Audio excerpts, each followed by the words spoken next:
live from Grizzly Stadium on the campus of Granite Bay High School.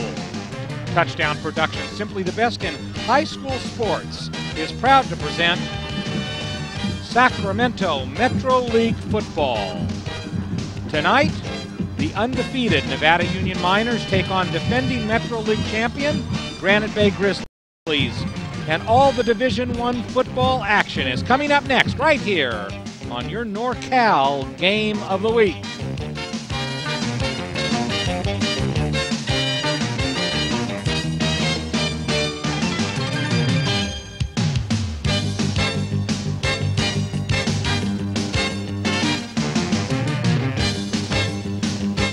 Good evening, ladies and gentlemen. The undefeated Nevada Union Miners travel to Granite Bay tonight in search of their share of the Metro League title.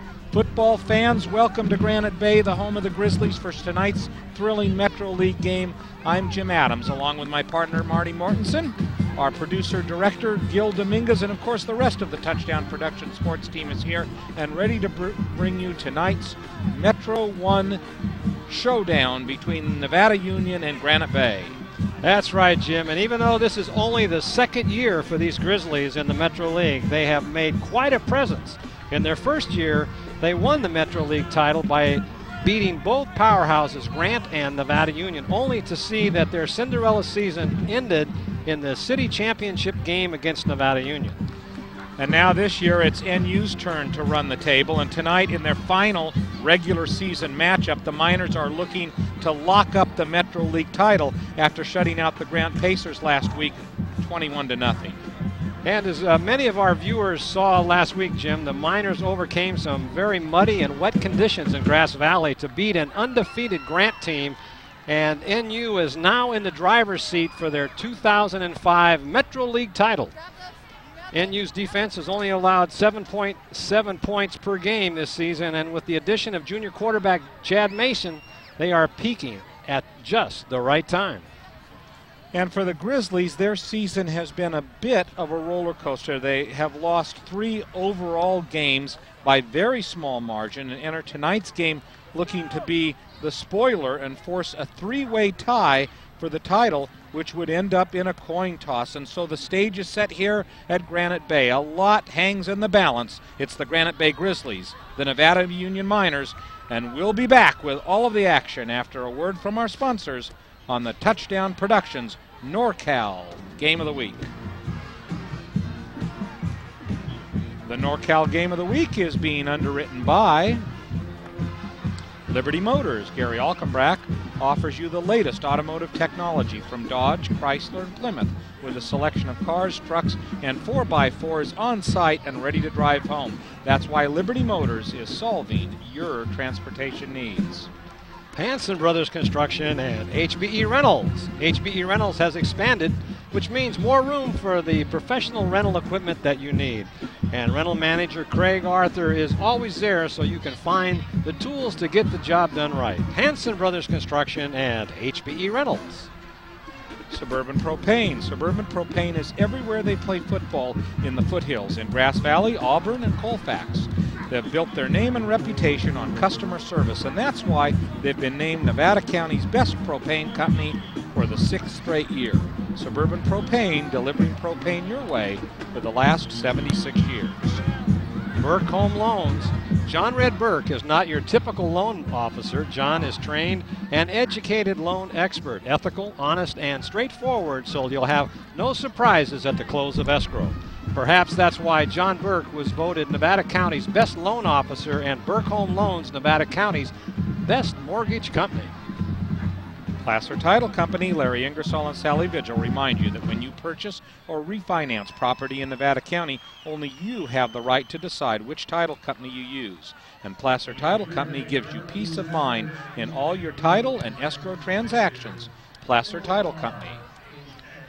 Casey Wood Corporation. The Casey Wood Corporation serves the needs of the professional contractor in Nevada and Placer counties. And Mark and Kevin Casey, along with Brent Frazier, are happy to be part of the NU Turf Committee to create a new Hooper Stadium. Casey Wood Corporation.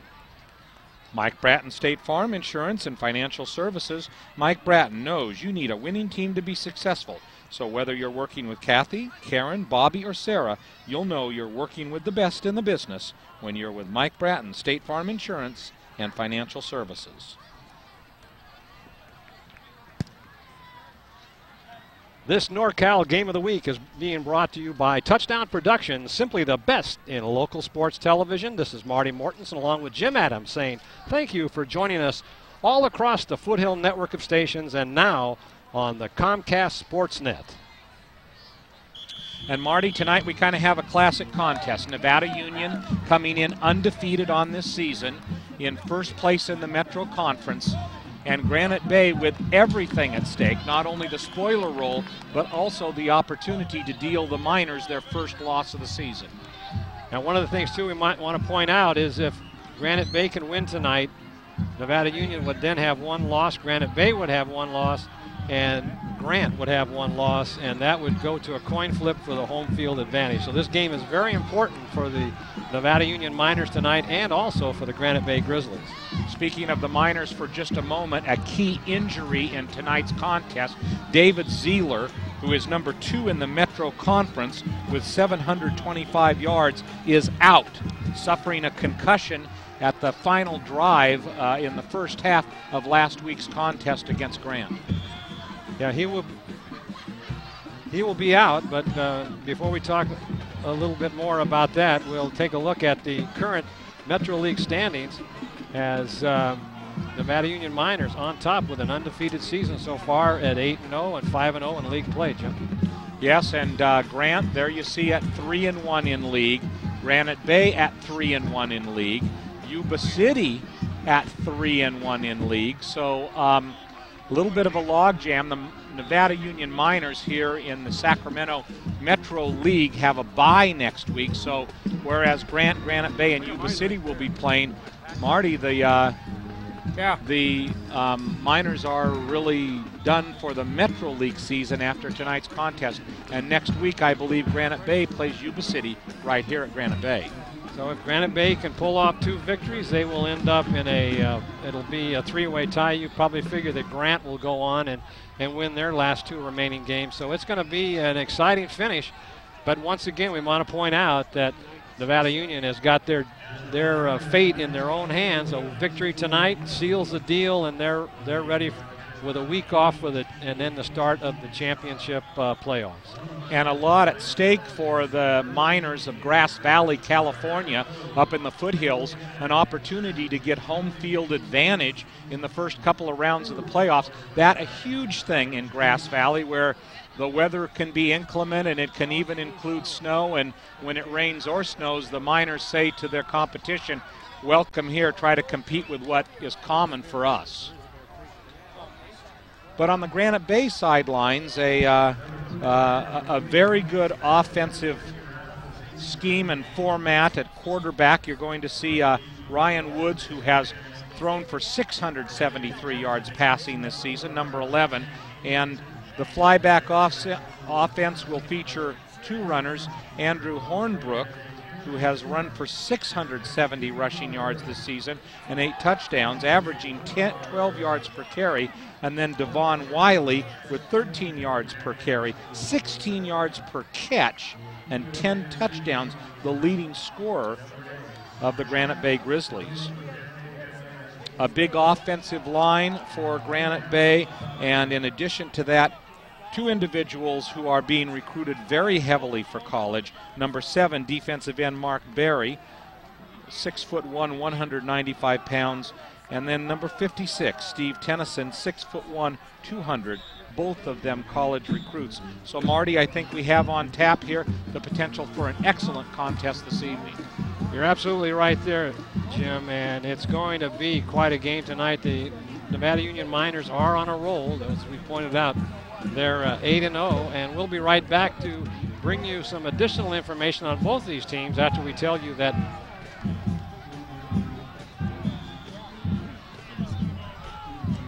the NorCal Game of the Week is being underwritten by Beam Easy Living Center, why watch TV when you can feel it? The Beam Central carries the largest selection of TVs in their 5,000 square foot showroom and can turn watching the game of the week into a theater experience. They're all on display at the Beam Easy Living Center.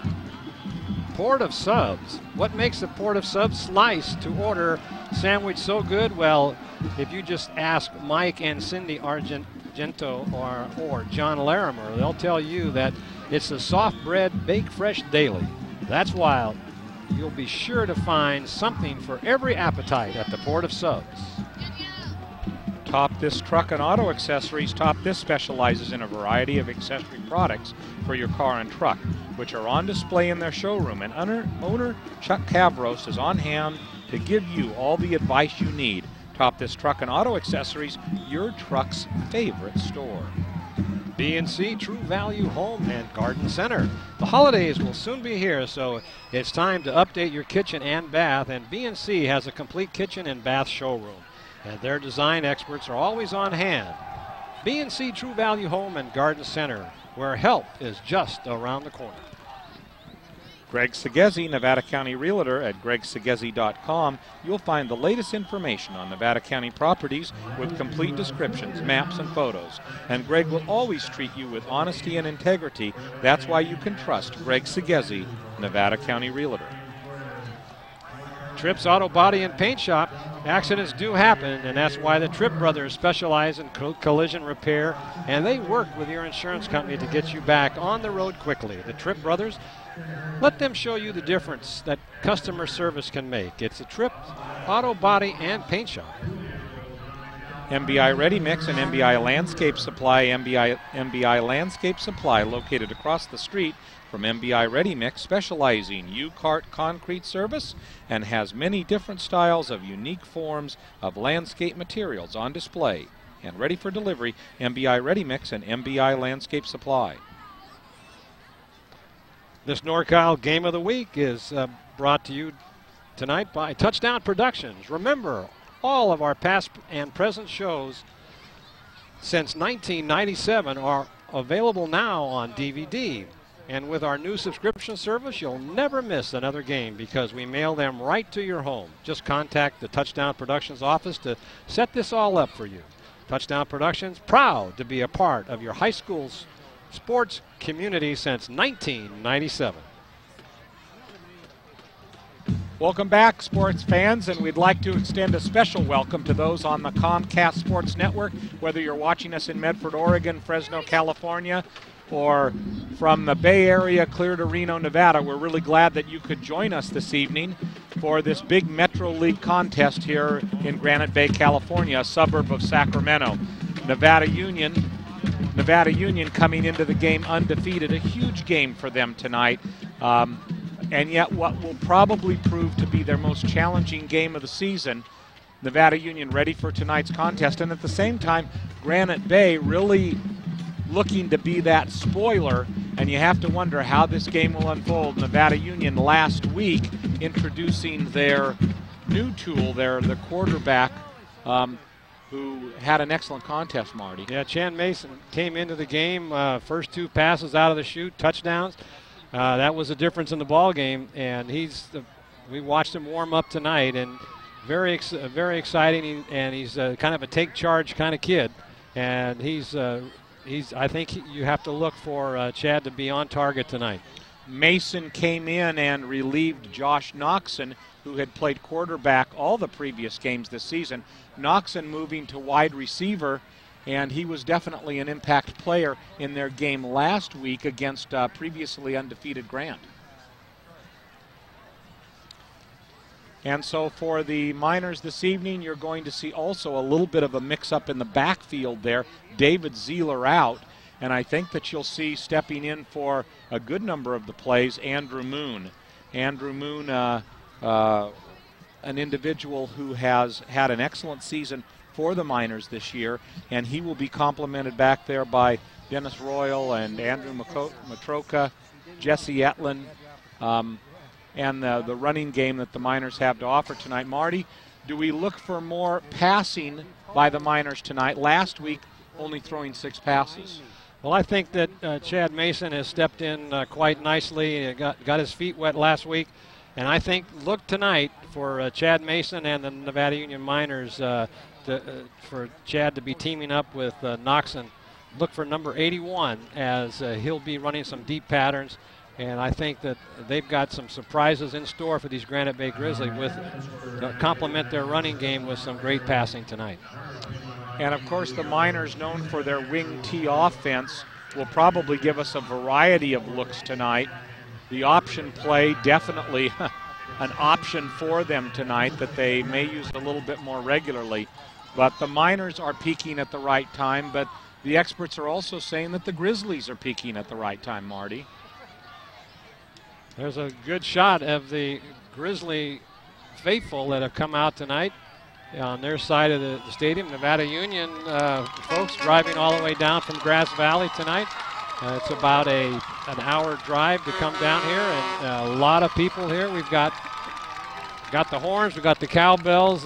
Fans are really excited because they know that a victory tonight puts the Miners in control of their own destiny in the playoffs. So the stage is set for what should be the most dramatic and meaningful game of this Metro League season. Nevada Union against the Granite Bay Grizzlies. And please rise for the singing of our national anthem.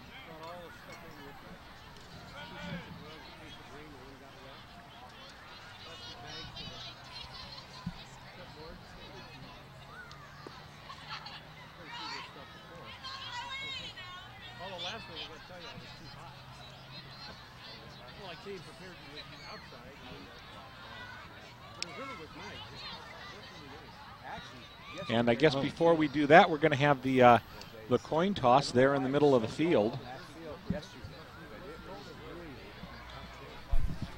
Boy, half the squad for coming out from Granite Bay to take part in that coin toss. I think we'll throw it down on the field, and let's listen to the referee.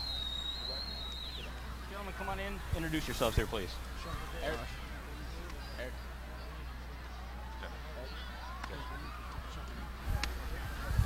All right, gentlemen, my name's Rick Stannard. I'll be your referee tonight. I'm going to let the rest of the crew back here introduce themselves, starting over here with Tom. All right, Tom Romero, I'm on the Nevada Union side, Ryan Jacobs back. Just have a good game, guys. I'm Doc. I'll be inside. Good luck. Have fun tonight. Jason Farley, you're on your sideline. Good luck, gentlemen. Okay, Nevada Union, you're the visitor. You get to call it. I have a silver dollar. There's a head and a tail. I have a head and I have a tail. Go ahead and call it good and loud before we toss a coin. If I drop it, we're going to do it again. Heads. Calls heads. What do we have? Heads. We have a head. Defer. We have a head. Okay. You won. You want to defer? Okay.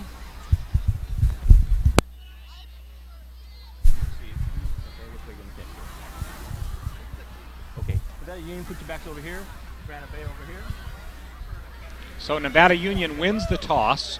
They defer, meaning that they will receive the ball in the second half, which means that they'll kick off for the first half of the contest tonight. Nevada Union, Marty, generally likes to start the game on defense, don't they? Well, the defense is their has been the basis of a lot of victories this year. So you want to get your defense on the field and then set the stage for the offense afterwards. And to honor America, everyone here at a sold-out Granite Bay Stadium rises for the national anthem.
our national anthem, and Marty, a very important game for Nevada Union head coach Dave Humphers. How deep will he dig into his bag of tricks?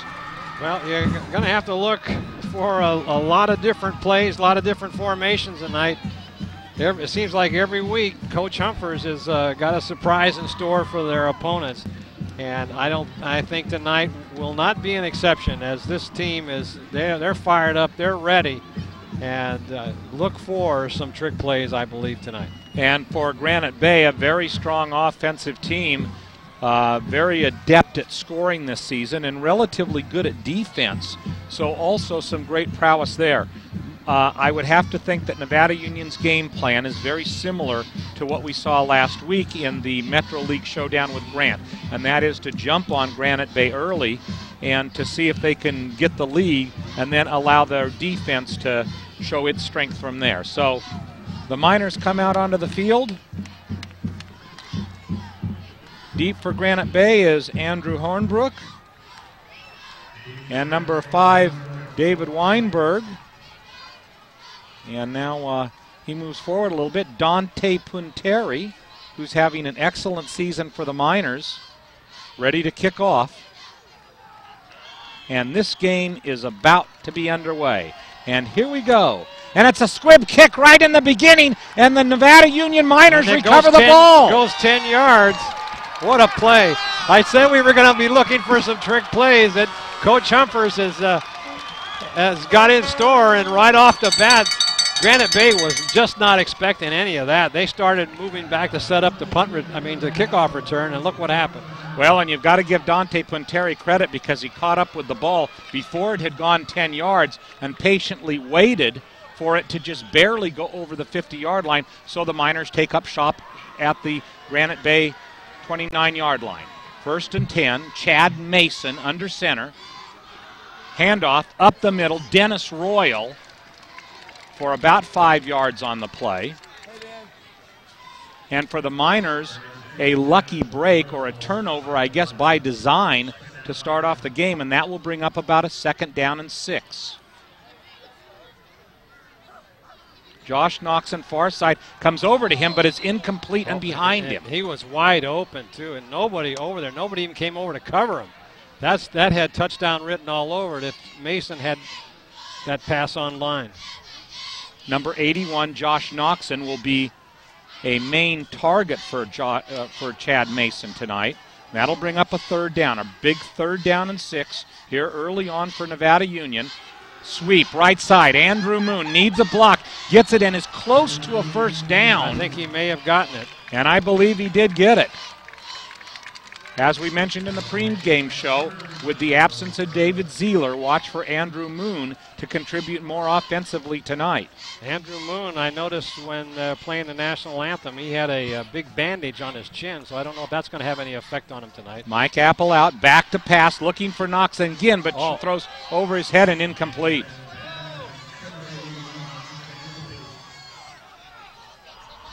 Good coverage by number 26, Justin Larkin, for Granite Bay, as Noxon was covered quite well over in the flat. And Noxon comes out of the game. That'll be a 2nd down and 10. Moon again in motion. Up the middle, short, very little yardage. Jason Weathern on the carry, number 30 for the Miners. Alex Doyle in on the tackle for the Grizzlies. Short gain. And another big 3rd down play.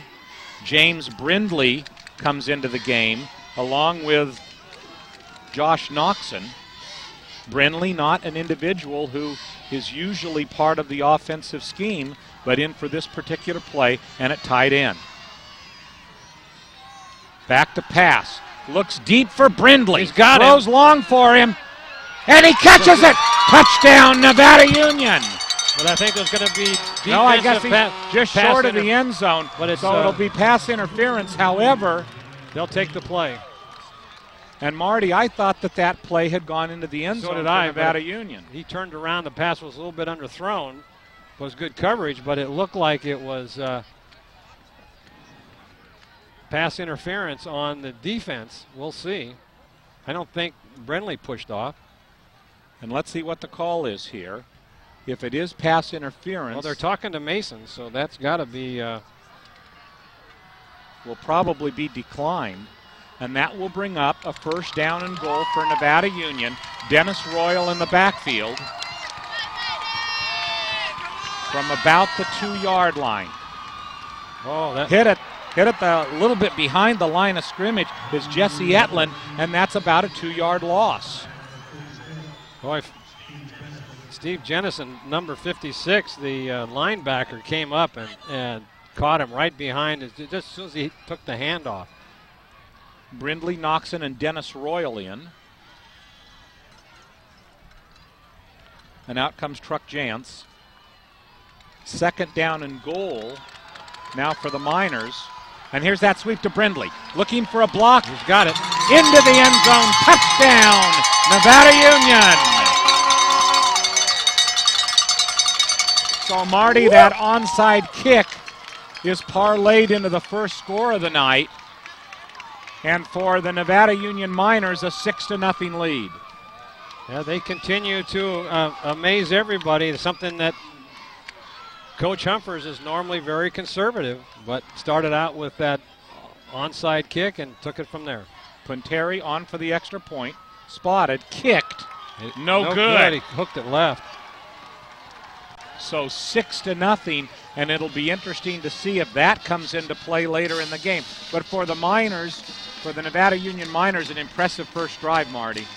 You're absolutely right, Jim. As they took the ball on the 49-yard line of Granite Bay and marched right down the field on a couple of nice pass plays, some deceptive running, a couple of sweeps, and the next thing you know, they're in the end zone. So, all in all, good first drive for Nevada Union. However, for Granite Bay, some good defense. They forced a couple of third down plays, but just could not hold some of the plays that Nevada Union had there. James Brindley, a big part of that first drive, carries the ball into the end zone and also catches that ball deep at the 2-yard line that set up the first and goal.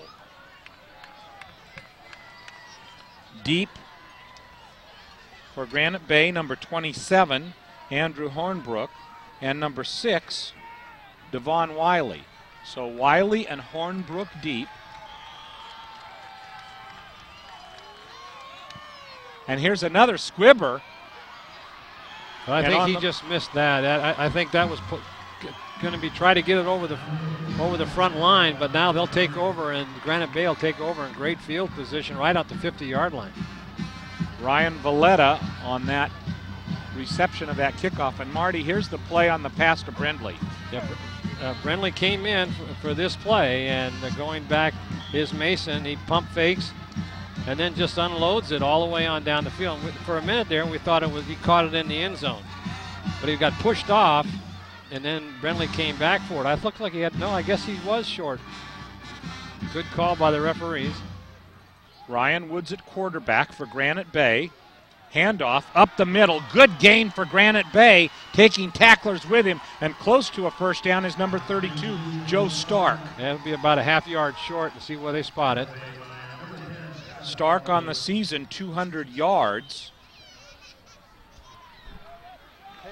And for Nevada Union, whose defense is highly rated, is being extremely efficient this season, a big almost 10-yard gain on the first play. Rolls right, looking for that block, turns the corner, and is tackled out of bounds. Yeah, Brindley came up and tackled him, James Brindley. Devon Wiley on the carry there. And let's go back to that last drive, the final play. And here's that touchdown as Brindley takes it on a sweep. Blockers in front of him. Good block right there, and then he cuts it right inside for the 6 points. Touchdown, Nevada Union.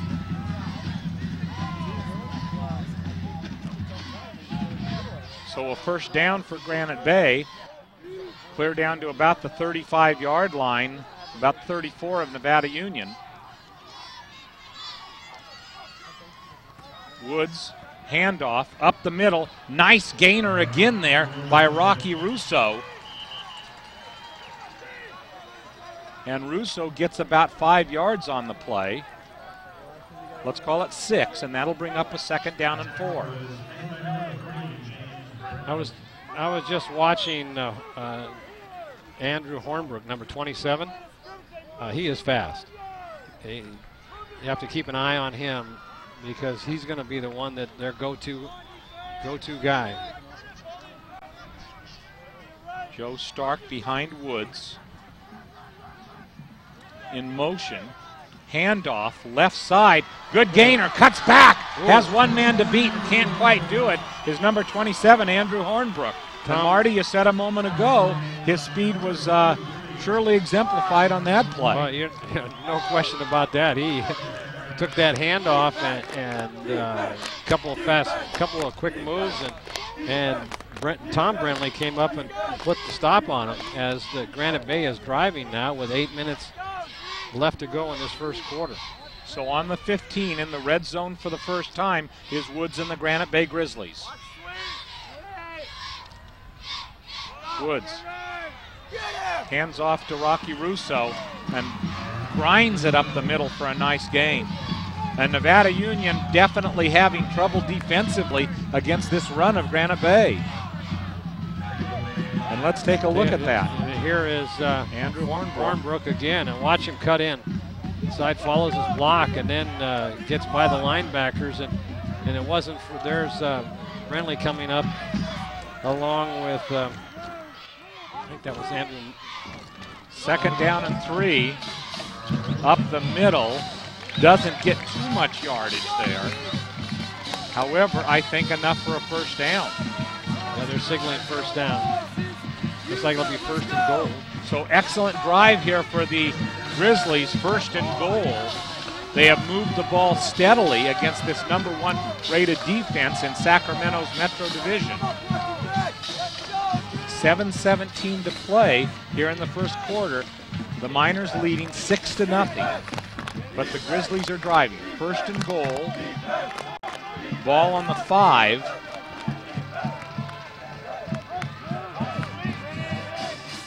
Woods gives it off to Joe Stark. Pushed backwards. He got a couple yards. The whole right side of the defensive line came up and put the stop on him. So 2nd and goal. Ball now on the 2.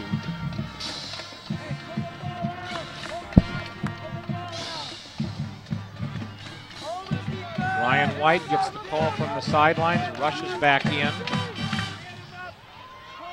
Has Joe Stark to his right, Rocky Russo to his left.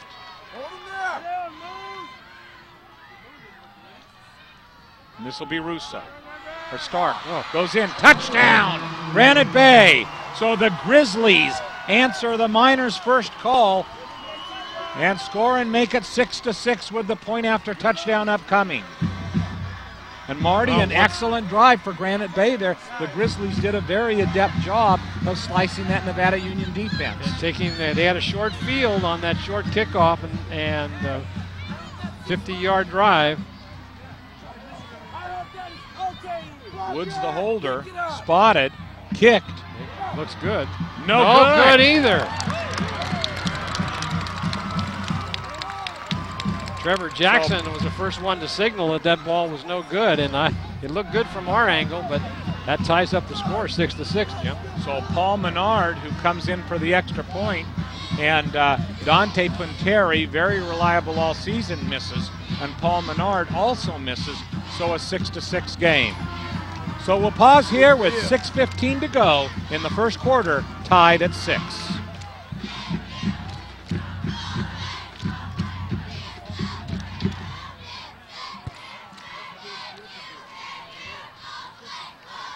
Welcome back to the NorCal Game of the Week. Here from Granite Bay, and just moments ago, Granite Bay tied it at 6, Marty. You can see that trying to go on a sweep, but then cuts it inside, following his blocker. That was Joe Stark, and he goes in unmolested into the end zone for 6 points. Back for the Miners is James Brindley, and this one will come to Brindley. Brindley takes it at about the 10, makes the handoff, hides the ball, looking for a couple of blocks. may break around the left side. Stutter steps, good gain, and gets almost to midfield, in fact, into Granite Bay territory, and then there's a fumble on the play. And I think they're going to they're checking it up. I think they might be giving it to Granite Bay. The officials, and it is. Brindley fumbles and recovered by Granite Bay. So an untimely turnover by the Miners gives the ball back to Granite Bay, and what looked like a promising kickoff return is a turnover. Let's take a look at it here. Little fake, he tucked the ball in, and now he gets a lane right up the sideline and stays in bounds, but then as he tries to cut in, he fumbles the ball forward, and it's recovered in there by, let's see, that's number 90 for Granite Bay. Comes up with the ball. So Woods goes back to work, right back to work. 1st and 10 at their own 46-yard line. Oh, handoff up the middle. Big hole. About an 8-yard gain, and now they're saying that. And Nevada, there's a fumble on the play, but that is not going to go to Nevada Union. I think his forward motion was stopped.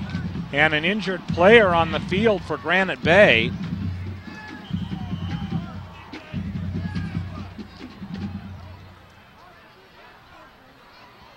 And so with 5:51 to play, let's pause for a moment.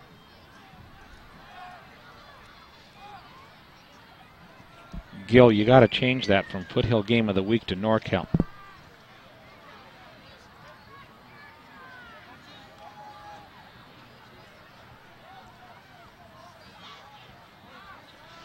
Welcome back here to Granite Bay, California for the Nevada Union Miners versus the Granite Bay Grizzlies. And here's that last play, Marty. Let's see what happened here on that young man that was hurt. I didn't see what number it was, but there's a right up the middle, big hole opened up for him, and trying to steal, but his forward motion was stopped. Can't tell what happened. And that's number 32 for Granite Bay, Alex Doyle. So Doyle is helped off the field. Wait a minute, that's 32, Joe Stark. Oh, that's a key. Joe So Stark is a key player in this offensive strategy for Granite Bay. So for Granite Bay, that will bring up a 2nd down and about 2, once again inside Nevada Union territory at the Nevada Union 46. And Marty, Nevada Union has not seemed to be able to stop this Granite Bay offense. Well, so far, everything's been up the middle, and they just can't seem to stop them from 5, 6, 7 yards per carry. This hasn't happened all year to the Nevada Union Miners. That they're very stingy on defense. And Woods, sticking mainly on the ground, seems to be getting it done there.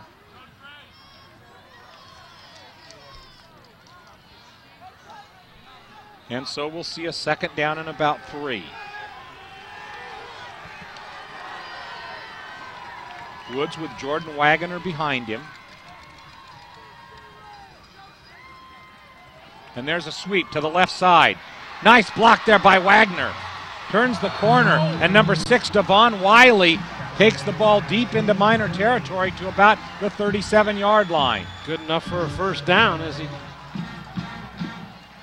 turned. And Wagner with a key block, Marty. There he is, number 34. That was on Millhouse, Brian Millhouse. Took him right out of the play, and then he goes on to picks up about 7 more yards. So Granite Bay is driving once again. 1st and 10. Miners have not shown the ability to stop them yet tonight. Again, motion, but takes it to the 2nd man through, and nothing in that particular play as number 21, Rocky Russo, takes the ball. First time tonight that the Miners have thrown a running back for a loss. And let's take a look at the penetration of that Nevada Union line. They did break through, and big tackle right there. Couldn't see who that was. Jordan Wagner again in the backfield. A lot of motion used tonight so far by Granite Bay, and again another man in motion. Back to pass for his first pass of the contest. Stepped up, throws long, but the only person there is Millhouse, and that's incomplete. Yep. So good coverage by Nevada Union.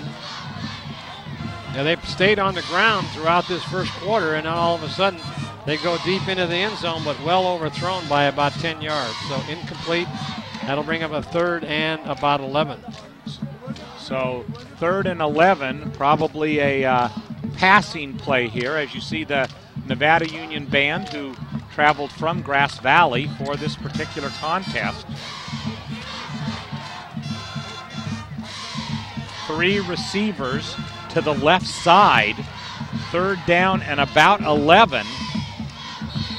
And now some motion and a flag on the play.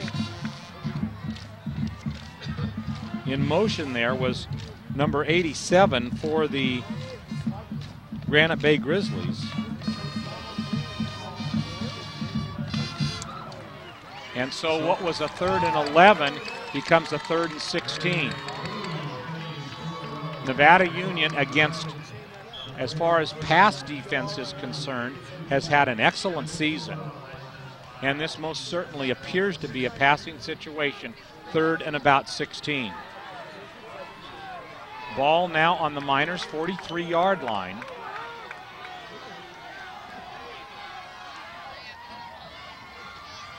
Woods is back, throws over, and almost, and it's complete. And let's see what we have here. There's a flag there on the play. Flag's about at the 48-yard line. And looks like it could be a big mistake by Nevada Union there. Looks like the flag will probably go against the Miners. And let's take a look at this here, Marty. Looks like that was supposed to be a screen pass. He's looking deep, but then checks off out into the flat. Yeah, there was a pass interference. And the ball was incomplete. And the reason that they thought it was a lateral, but I think it was. And let's take a look here. It may have been considered a lateral. Now they're and waving they're off picking the up flag. the flag. So that'll be a 4th down. The Miners catch a break there on that penalty call on the incomplete pass. Well, I don't believe there can be a pass interference in the backfield, because that ball, the back coming out of the backfield was still behind the line of scrimmage. Miners looking for some trickery. James Brindley redirects some of his defensive players, and then he goes deep. Snapped, kicked away towards Brindley, and he signals a fair catch and takes it there. About on the 10, looks like the 10-yard line. But a smart play there for Brindley, and this gives the Nevada Union offense another chance out here. Chad Mason bringing the Miner offense out, number 7. And we might see a little bit more of a mix tonight of passing along with the running, mainly a running team. Handoff up the middle, not much there.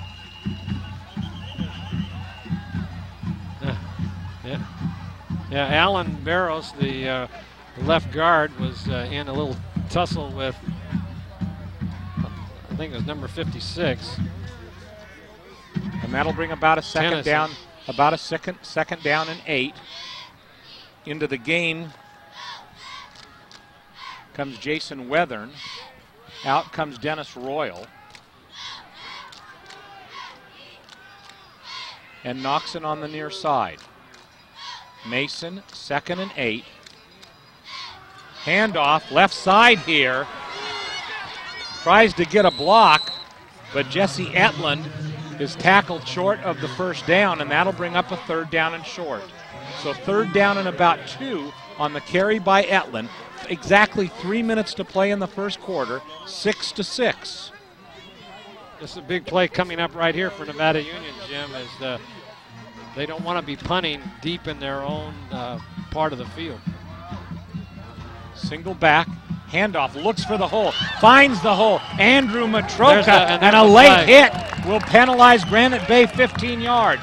So Matroka, who has been a real go-to guy for the Nevada Union offense, not only picks up the first down, but also should pick up another 15 yards in penalty there on the late hit. Well, he was down, and the defensive man came in way late. And Matroka limping a little bit as he got up from that play. There's the tackle, and there is the late hit. And speared him right in the helmet. Last week against Grant, Matroka had a very strong contest that was only overshadowed by the first half performance of David Zeeler, who did not dress for tonight's contest. But make that about a 21-yard play there. And the ball goes to the 42-yard line of Nevada Union, where it will be 1st and 10.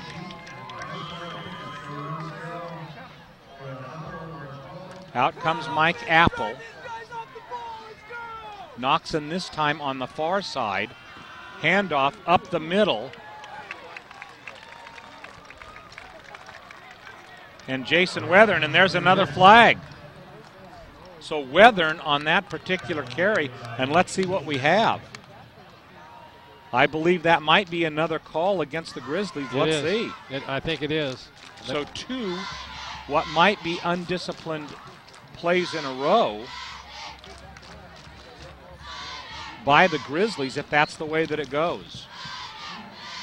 Dead ball foul against the Grizzlies. 15 yards. So what started as a possible great field position to get the ball back for the Grizzlies, the Miners were deep in their own territory, starting this drive on the 10-yard line. The Miners have now moved into Grizzly territory, and they're marked it off all the way on down to about the 40-yard line. So 30 yards in penalties on this drive. Nevada Union going to a little bit of a hurry-up offense. Up the middle.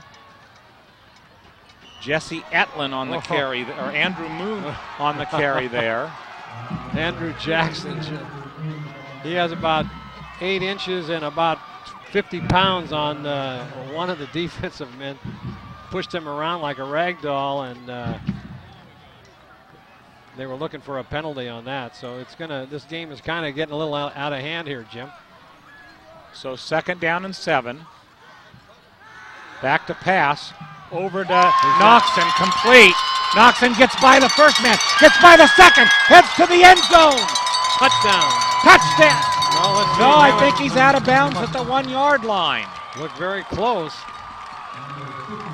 And Noxon, a very potent offensive target for Chad Mason, gets around 2 tacklers and takes the ball to about the 2-yard line, where it'll be 1st and goal. Wholesale changes now for Nevada Union. Matroka comes back into the game along with Jason Weathern.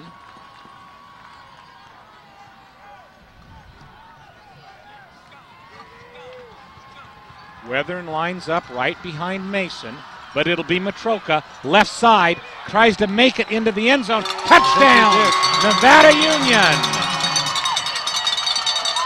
And so in a nifty, almost 90-yard drive that is aided by 30 yards in Grizzly penalties, the Miners retake the lead 12-6 pending the extra point. And Marty, I guess it would be safe to say a huge extra point here. Yes, you're and right. Where is Dante Quinteri? Miners may have to call timeout. Thought they were going to go for 2 to try to get the score up to 14. But now he comes in. Quinteri very reliable on the season. High snap kick. That one looks good. And it's good. So a look at the scoreboard with 1:31 to play in the first quarter. Nevada Union takes a 7-point lead, 13-6. And even though they were aided by 30 yards in penalties, that was a very efficient drive. And we'll be back with the rest of the first quarter action after we pause for this message.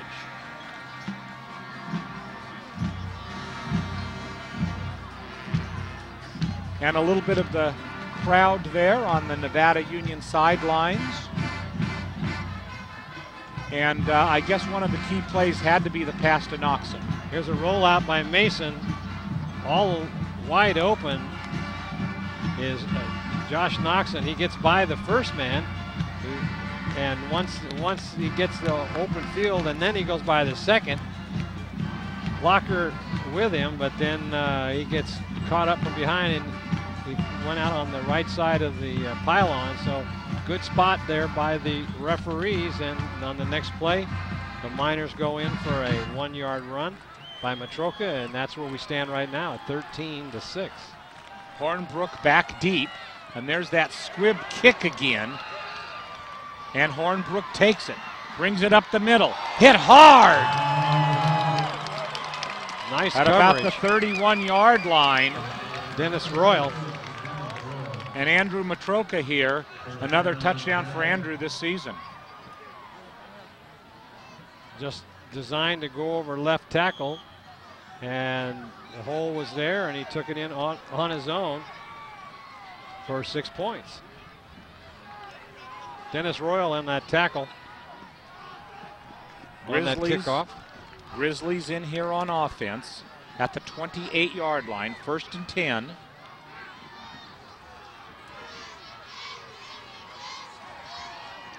Woods, left side. That was Zach, I believe. He made the tackle, but he came out. So a little bit of a loss there. Take a look here. There's number 27, Andrew Hornbrook.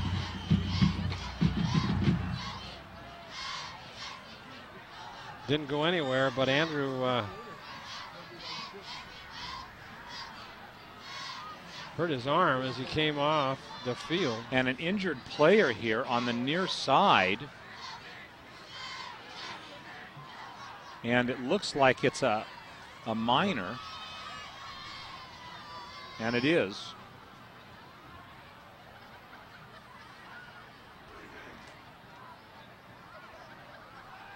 And let's pause from the action here. Miners leading 13-6. Final moments of the first quarter.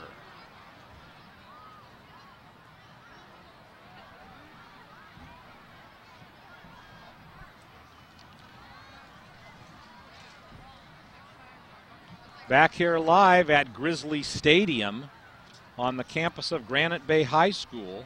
What the Miners hope will be one of their very final road games of the season, hoping that if they can do well in this contest, they can not only win the Metro Conference, but guarantee the first 2 rounds should they be able to venture that far in the playoffs. And for the Miners, number 55, Zach Mash there, injured on the play, taken over to the trainer's bench. That'll bring up a 2nd down and about 11 for the Granite Bay Grizzlies.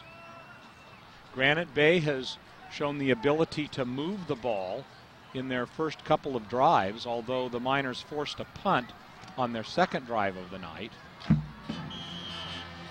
And the clock begins to run with exactly 1 minute to play in the first quarter.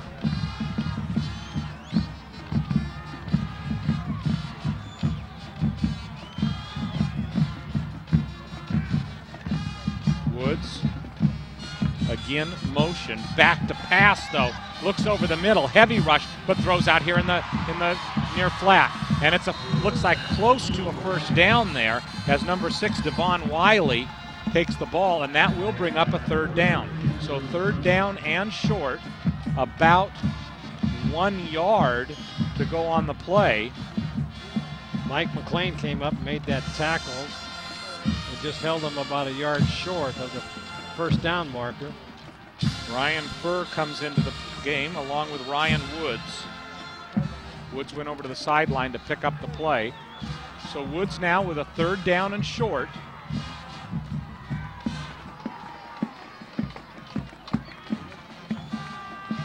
First man through, close to the 1st down, and I'm sure he got it, is Rocky Russo. And that will be the last play of the first quarter. We have 1 quarter in the books here, from Grizzly Stadium on the campus of Granite Bay High School in Granite Bay, California. It's the Nevada Union Miners 13 and Granite Bay 6. We'll be back after this pause for some messages.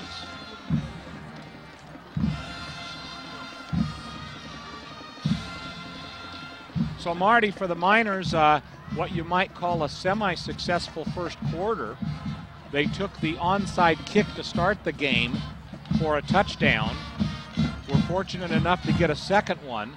That was, of course, countered by the one score by Granite Bay, 13-6 here after the first 12 minutes. Yeah, Granite Bay took advantage of their short field starting point on that on the 50-yard line. Took it 50 yards in for a touchdown, and that tied the score up. The extra point was missed, and that's where it stood until Nevada Union then had that big 90-yard drive, aided by 30 yards worth of penalties, where Granite Bay kind of lost their composure a little bit with those two big penalties.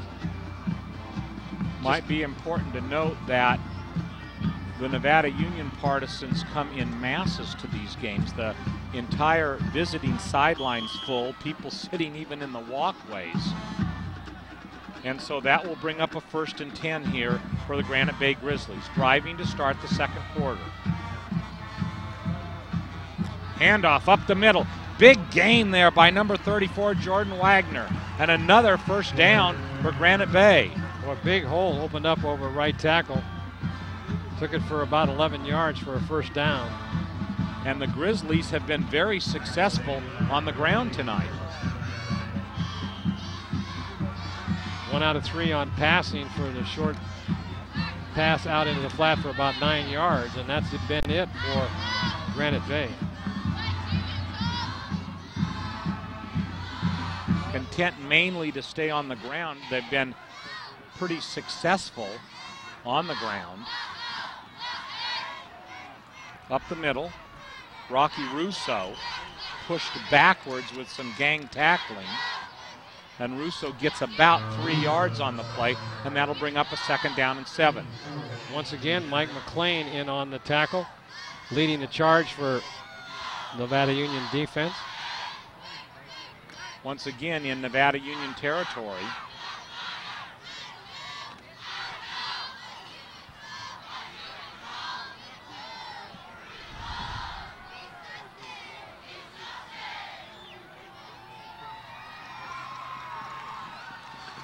Woods back, throws over here, and it's incomplete.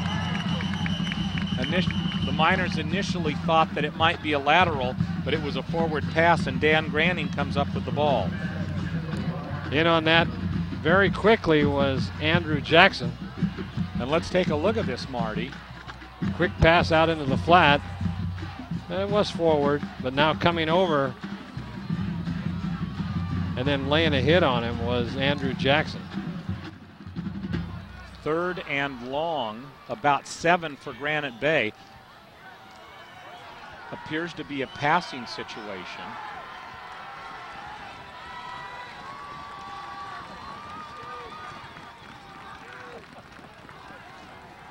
Back to pass. Here comes the rush, and the pass is complete.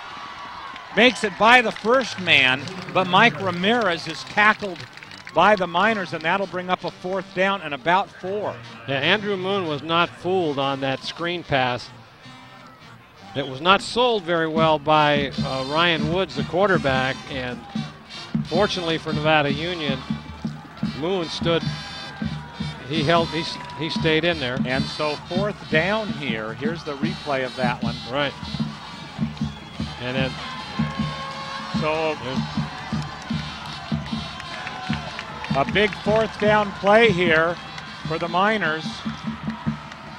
Woods, hands off, right side, can't get it. Number 6, Devon Wiley, is taken down at about the 44 of Nevada Union. Throw the switch. And so Nevada Union will take over on downs. So Marty, a successful defensive stand there for the Miners, much as they did last week against Grant, holding on 4th down. And one of the things you really don't want to do as a defense for Granite Bay is to is to give good field position to the Nevada Union offense. So Mason bringing the Miners back up again. Handoff up, or excuse me, comes to the right side. I was fooled too on Mason that. calls his own number and only picks up about 3 yards on the play, where it'll be a 2nd down and 7. Hadn't seen that play so far this year on the quarterback keeper. Dave Humphers always has ingenious offensive plans and very prepared for this week's contest. Oh, and there's that a one big comes hole. up the middle. Big gainer. Dennis Royal takes it down to the 40-yard line for a 1st down. Had he not lost his balance, that could have gone for even farther yardage, Jim, as he had a wide open area to run in, but he just kind of got tripped up. But still picking up a 1st down with big yardage. 40-yard line of Granite Bay, 1st and 10. Back to pass. Good coverage and throws complete. So a short gain there. Turk Jantz on the catch. So Truck Jantz on that catch. And that'll bring up a 2nd down and 6. So on that play, Miners quarterback Chad Mason, very adept at picking up his secondary receiver. They had 3 receivers in the pattern. All 3 of them were covered, but coming back was Jantz to pick that up. And now there's a timeout called by Nevada Union. They weren't sure on what they wanted to do. They had the right personnel in there, and so now they'll take a timeout, and the score is 13-6 in favor of Nevada Union. So with 8:43 to play, Miners lead 13-6. We'll be back in a moment.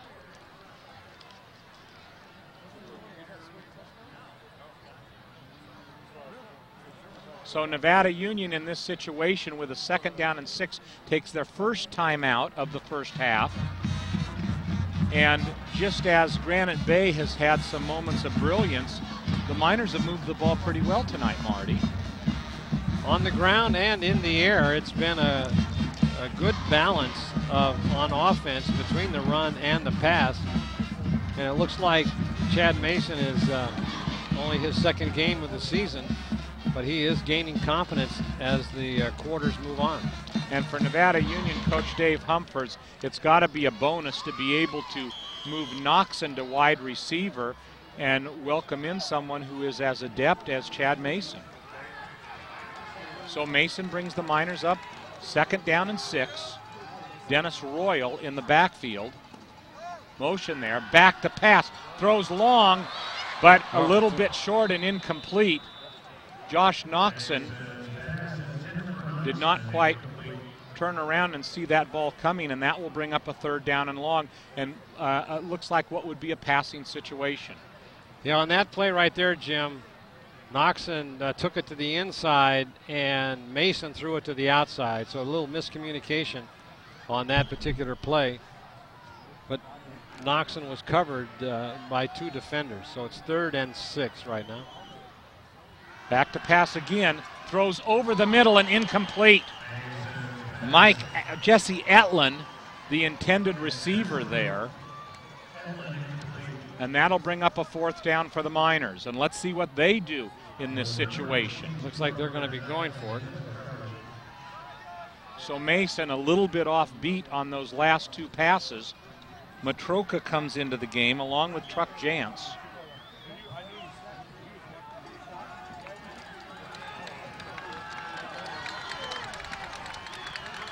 Matroka in motion. Fakes the handoff, rolls, throws. Looks like he got him. Complete, and let's see where that is, if that'll be a 1st down. And it is. Noxon. Noxon's got great hands out there, and if you can get the ball to him, he's not going to drop it very often. Mason with only 6 passes, 5 for 6 last week, has already thrown that many. Up the middle, that's Jason Weathern. And he gets about 4 yards on the play. We'll call it 3, and that'll bring up a 2nd down and 7. At about the 26-yard line of the Grizzlies.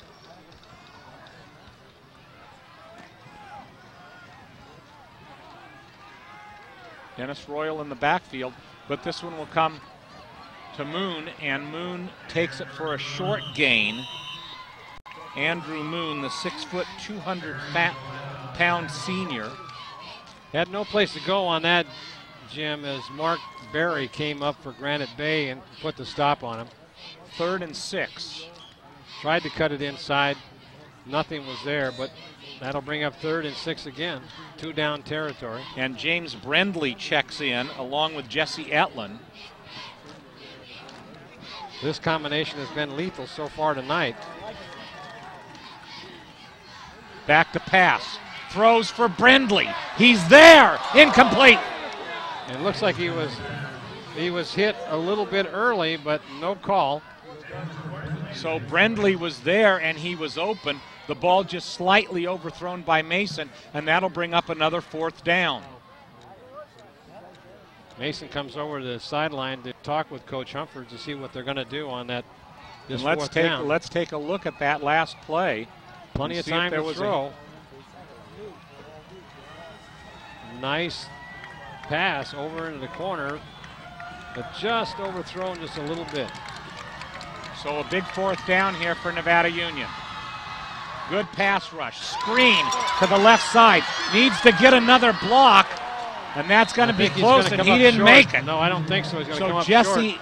Jesse Etlin is tackled, and just as Nevada Union took over on downs in Granite Bay's last drive, Granite Bay will take over here, 1st and 10. 6:59 to go here in the second quarter. Nevada Union leading 13-6. So both teams now have gone for it on 4th down, unable to make it. So now Granite Bay takes over on about their own 23-yard line.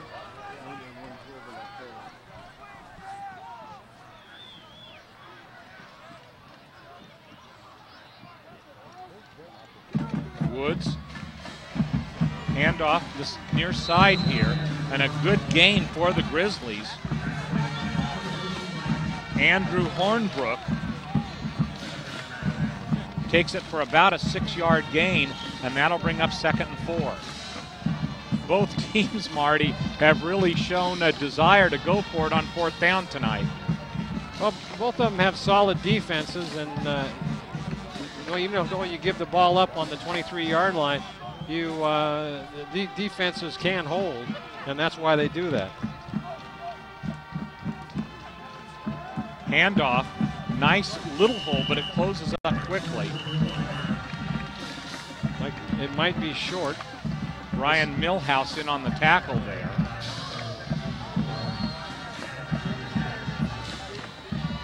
Jordan Wagner on the carry. And let's take another look at that, Marty. Here's that handoff right over the center. And coming up, Andrew Moon also, Andrew Jackson in, helping out on that tackle. So a big 3rd down play here for the Grizzlies. Jordan Wagner again in the backfield. And he takes it, hits the line, good surge, and I think that'll be a 1st down. Let's see. Where they spot it, and they're yes, going to give it to be. him. So Granite Bay 1st and 10 at their own 35-yard line.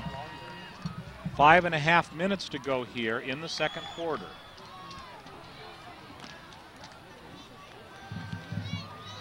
All the way over to the sideline talking to the coach was Ryan Woods, the quarterback. He's done that pretty regularly, Marty. He's over there on almost every play to get the play there.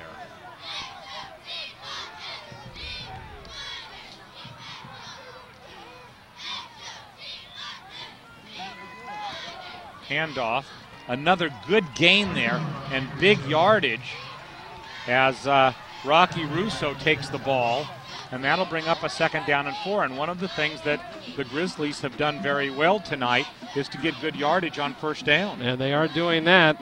Andrew Jackson comes up and makes the tackle. But picked up some big yardage. It's now 2nd down and about 4. So 2nd and 4, 4.5 minutes to play.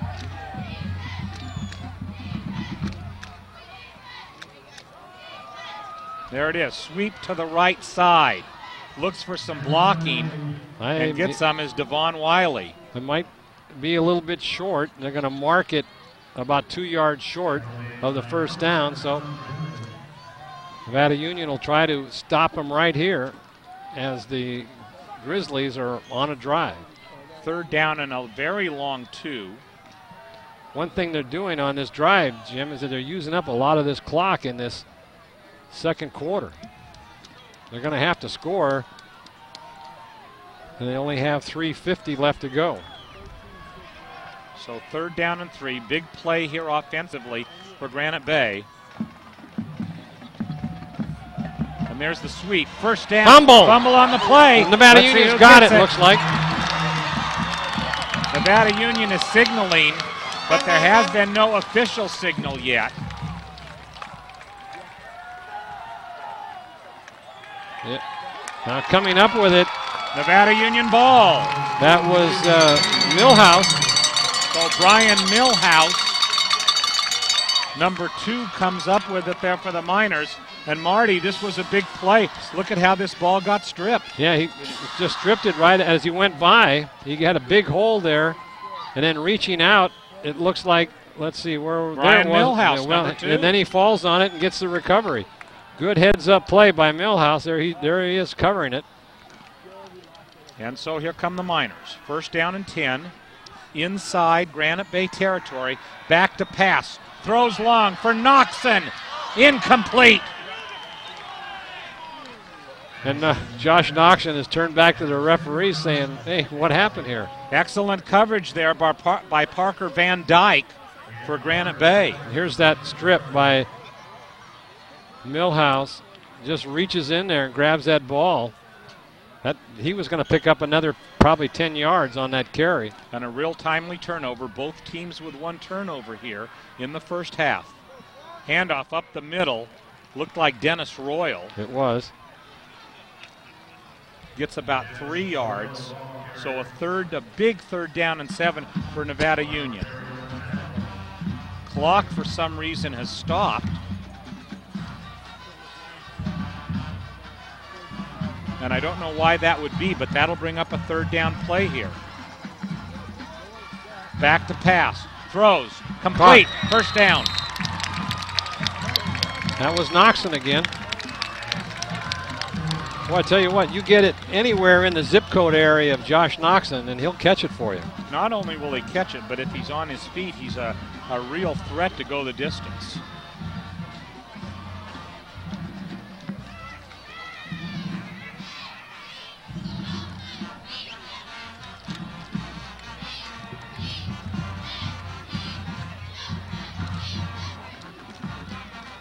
Handoff. Sweet. Tries to turn the corner. Etlin can't quite do it, but gets a decent gain of about 4 on the play, and that'll bring up a 2nd down and 6. He was 2 minutes, 50 seconds to go here in the second quarter. Brought down by Miles Burris on that call, 6'3", 240-pound junior linebacker who covered a lot of ground to be able to pick up and make that tackle on Etlin. Dolan in, Royal and Noxon out. Oh, and there's a fumble. And that they're going to Granite Bay gets it back. That just came right out of Mason's hand. And so Mason on what looked like would have been a handoff instead loses the handle on the ball, and another turnover to Granite Bay with 2:23 to go here in the second quarter. So plenty of time for Granite Bay here. And let's take a look at this. What happened, Marty? Hey, it just kind of got bumped, it looked like, on that fake handoff, and it just it squirted forward, and coming up for it, making that play on the recovery was Justin Larkin. Big opportunity now for the Grizzlies. So Nevada Union, who looked like they were in great shape, turns over the ball, and now Granite Bay gets it.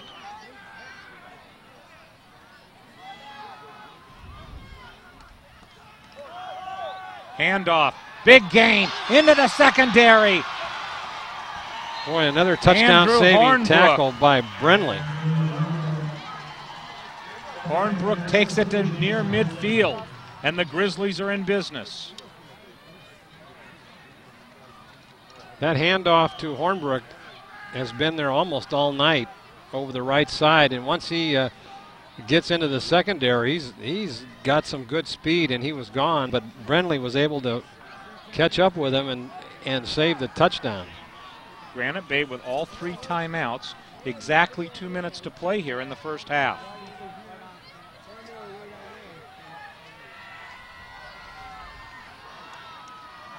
Woods, handoff here. And good pursuit by the Miners as Devon Wiley comes near side. Gain of about 4. That'll bring up a 2nd down and 6. Carrillo in on that tackle, tripped him up. You know, Marty, I've been very impressed with Granite Bay tonight. They've come with a solid offensive plan against these Miners. And the Miners have not stopped them very often throughout this first half. They'll have to do some chalkboard diagrams at halftime. 2nd and 6, back to pass, screen, near side, 1st down. Jordan Wagoner gets a 1st down with 1:03 to go. Better job by Woods selling that screen pass. And Granite Bay takes their first timeout.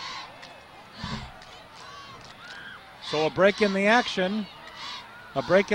Granite Bay driving, down by 7.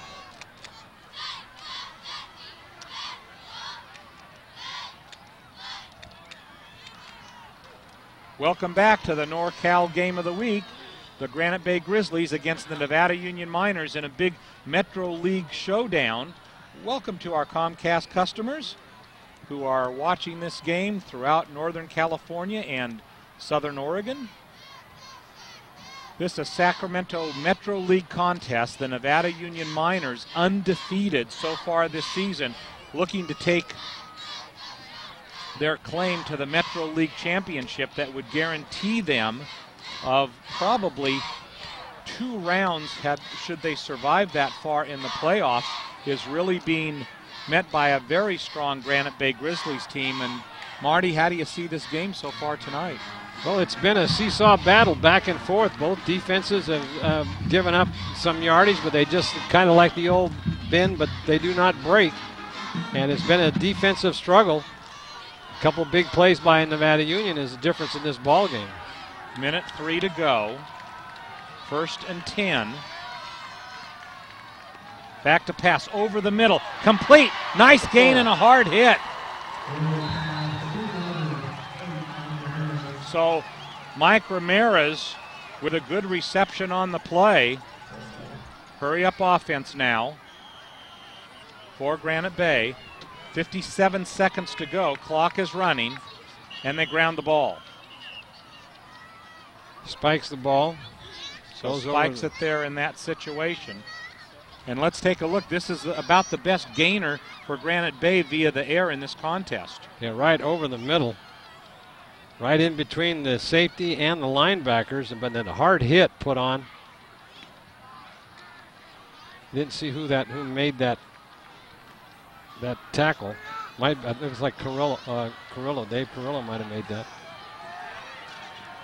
So 2nd and 10. Back to pass. Looks over the middle. Throws long. Touchdown! Granite Bay! And the Grizzlies strike with 46.7 seconds to play.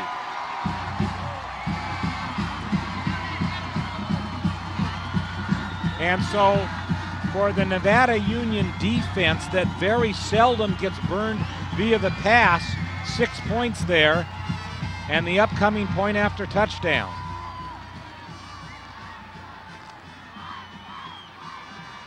Scott Enos, it looks like, in for the extra point. Spotted, kicked. Good. So Enos adds the extra point, and Marty, a big tie game here, 13 all. Yeah, it looked like Nevada Union was driving down for a minimum of if they couldn't get the touchdown, they would get the 3 points for the field goal, but so with 46.7 seconds to play, we'll be back in a moment.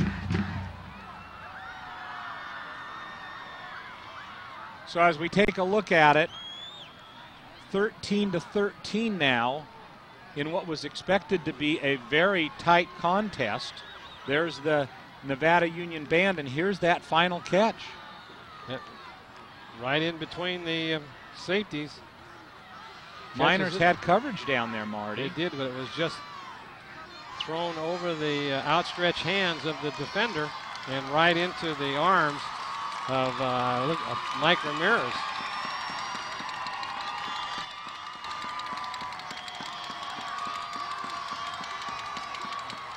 Let's see what happens here. Kicked high and deep over towards James Brindley, and he takes it at the 5. To the 10, the 15, the 20. Tries to find a lane, breaks into the open. One man to beat, and he beats him. 20, 15, 10, and taken down at the 8-yard line. Boy, what a play by James Brindley. Once he breaks into the clear, there's hardly anybody can catch him in this league.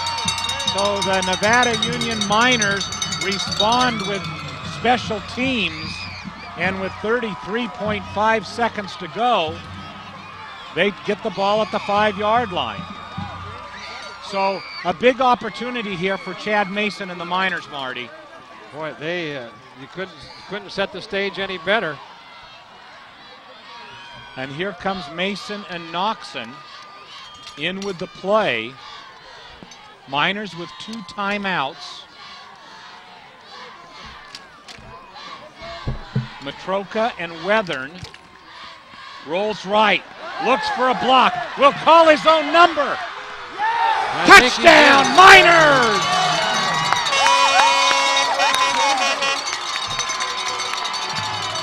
So just like that, a Grizzlies team that thought that they would take a tie into halftime find themselves again trailing by 6 with 26 seconds to play. And Jim, that only took 20 seconds off the clock from going from a tie to taking a 7-point lead. And a big point after touchdown here. Dante Quinteri in, Noxon holding. Spotted, kicked. That looks good. Good.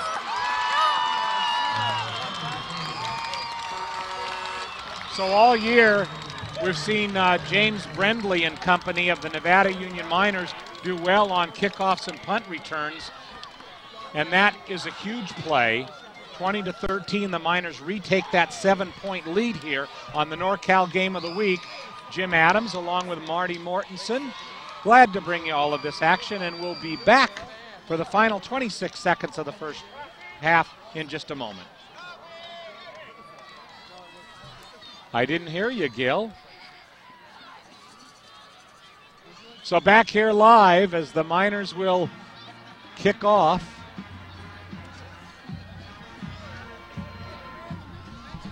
And Marty, here's that kickoff. What a play by James Brindley. Watch this now. It takes it deep, about the 5-yard line. Kind of sets up, waits for his blockers, gets the opening, and then takes it upfield. And he is gone, with the exception of the touchdown-saving tackle. It looked like that was Anthony Snyder had come up to make that stop. Snyder's got some good speed to be able to catch Brindley. So for Nevada Union here, just the hopes of being able to get out of the first half, and there's a squib kick that comes down along the sidelines, picked up and tackled. Good coverage by the kicking team for Nevada Union. So 22.6 seconds to play, and here's the play that punctuated the drive. Chad Mason calling his own number. He had Noxon out in the flat, and he rolls out trying to get the ball to Josh Noxon. Good blocking by the offensive line, and then he just takes it in himself. Big, strong kid, and bulls over 2 defenders and gets the 6 points for Nevada Union. So let's see what Woods does here. 22.6 seconds to play. Handoff up the middle. And that should be the last play of the first half.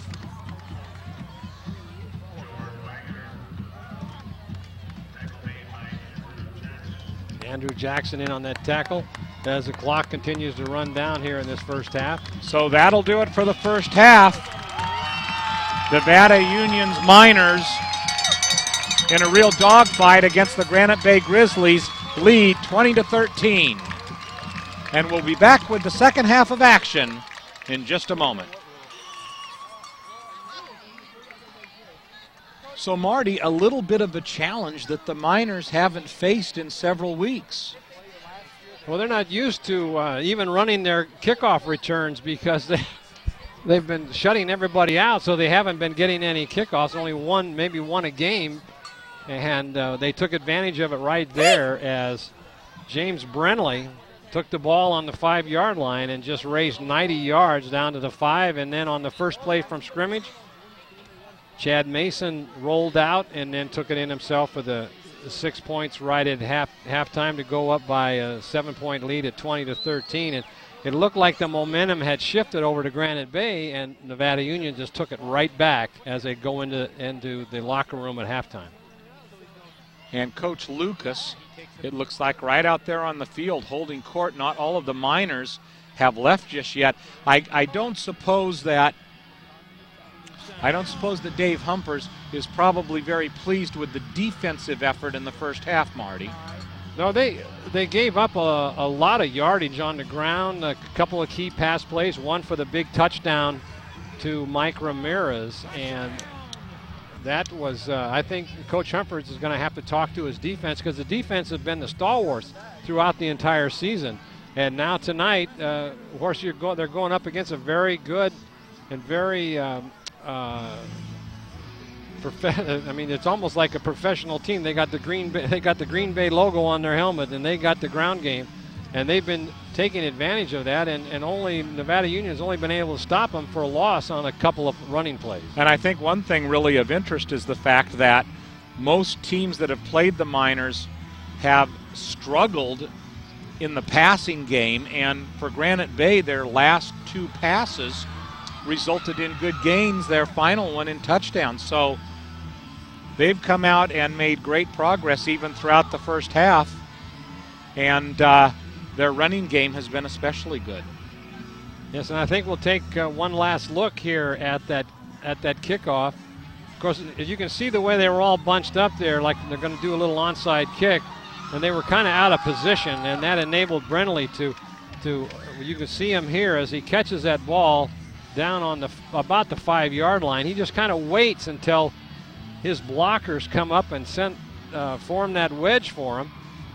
Still nobody to block yet, but now the hole opens up right there, and he scoots through and gets by and then heads down the sideline. And if it wasn't for number 26, looks like that was 26 that chased him down, and he was off to the races and was able to be brought down from behind.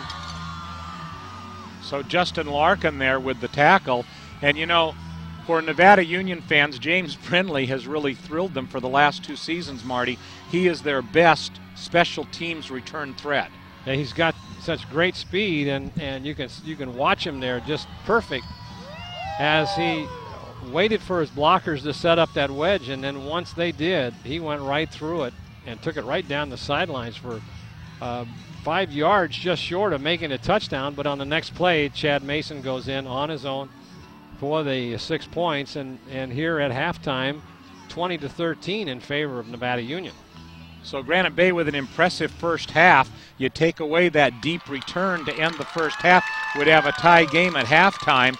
What does Granite Bay need to do in the second half as far as adjustments are concerned? Well, they're going to have to, I mean, it looked like like I had mentioned earlier, they had the momentum, and they had come out for that kickoff, and it looked like they would, with only 46 seconds left to go in the game, they were assured of almost a sure tie, and so they were fired up, and the next thing you know, Nevada Union and James Brindley take it down the sideline. So at halftime here, the Nevada Union Miners lead 20-13, and we'll be back with second half action after this message. The NorCal Game of the Week is being underwritten by Liberty Motors. Liberty Motors is the diesel depot for all of Northern California. New General Manager Ernie Shoemaker wants you to know that with over 30 Dodge Ram diesel trucks on display, Liberty Motors is the place to turn for all your transportation needs. Hanson Brothers Construction and HPE Rentals. Hanson Brothers Construction has years of experience and is ready to help you whether you're cutting a road or cutting a house pad. Hanson Brothers are always there to assist you. Hanson Brothers Construction is helping to build a better Nevada County, one project at a time. Suburban Propane. Everyone has different propane needs, and that's why after 78 years, Suburban Propane knows there is only one way to deliver propane, and that's your way. Just another reason why Suburban Propane was voted Nevada County's best for the past 6 years. Burke Home Loans. Burke Home Loans can help finance the life you've always imagined in Nevada County, and John Red Burke offers many different loan programs, including loans with 100% financing. John has one that is sure to fit your lifestyle and dreams. Burke Home Loans. Placer Title Company. Larry Ingersoll, Sally Vigil, and all your friends at Placer Title provide you with complete title and escrow service throughout Nevada and Placer counties. That's complete title and escrow service all in one place with people you trust. Placer Title Company. Casey Wood Corporation. The Casey Wood Corporation has been serving the needs of the professional contractor in Nevada and Placer County since 1990, and the Casey and Frazier families are proud to be your friends and neighbors and to assist you with, and they have been assisting with that new turf project at Nevada Union. Casey Wood Corporation. Mike Bratton, State Farm Insurance and Financial Services. Mike Bratton can help you obtain State Farm insurance coverage for your home, auto, and life. And now Mike and Ken Goforth can assist you with your long-term financial investments. Mike Bratton, State Farm Insurance and Financial Services. This NorCal Game of the Week is being brought to you tonight by Touchdown Productions, simply the best in high school sports television. This is Marty Mortensen along with Jim Adams, reminding you that now you can receive the NorCal Game of the Week by mail with our Game of the Week subscription service. Just contact the Touchdown Productions office to set it all up for you. Just another way we're serving our NorCal sports community. And let's take a look here at the Granite Bay passing game.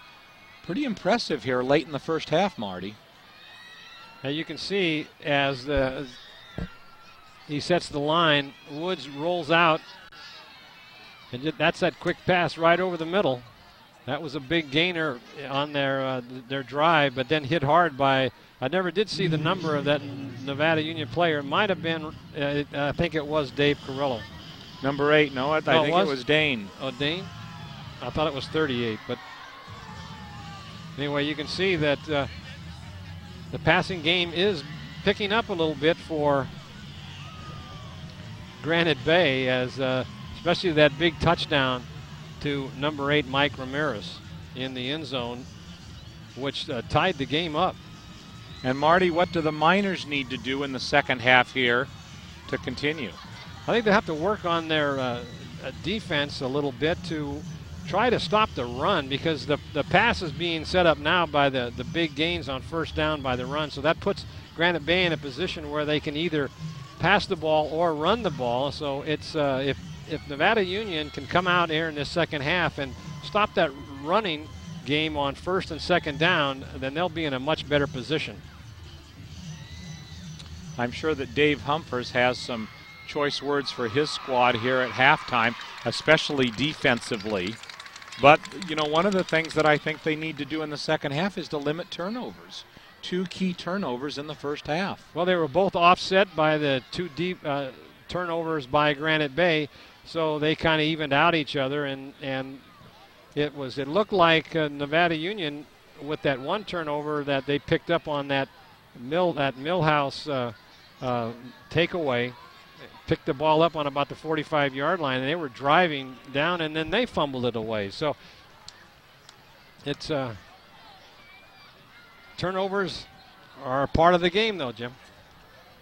We'll be back in a moment. We're at halftime in Granite Bay, California. Nevada Union 20, Granite Bay 13.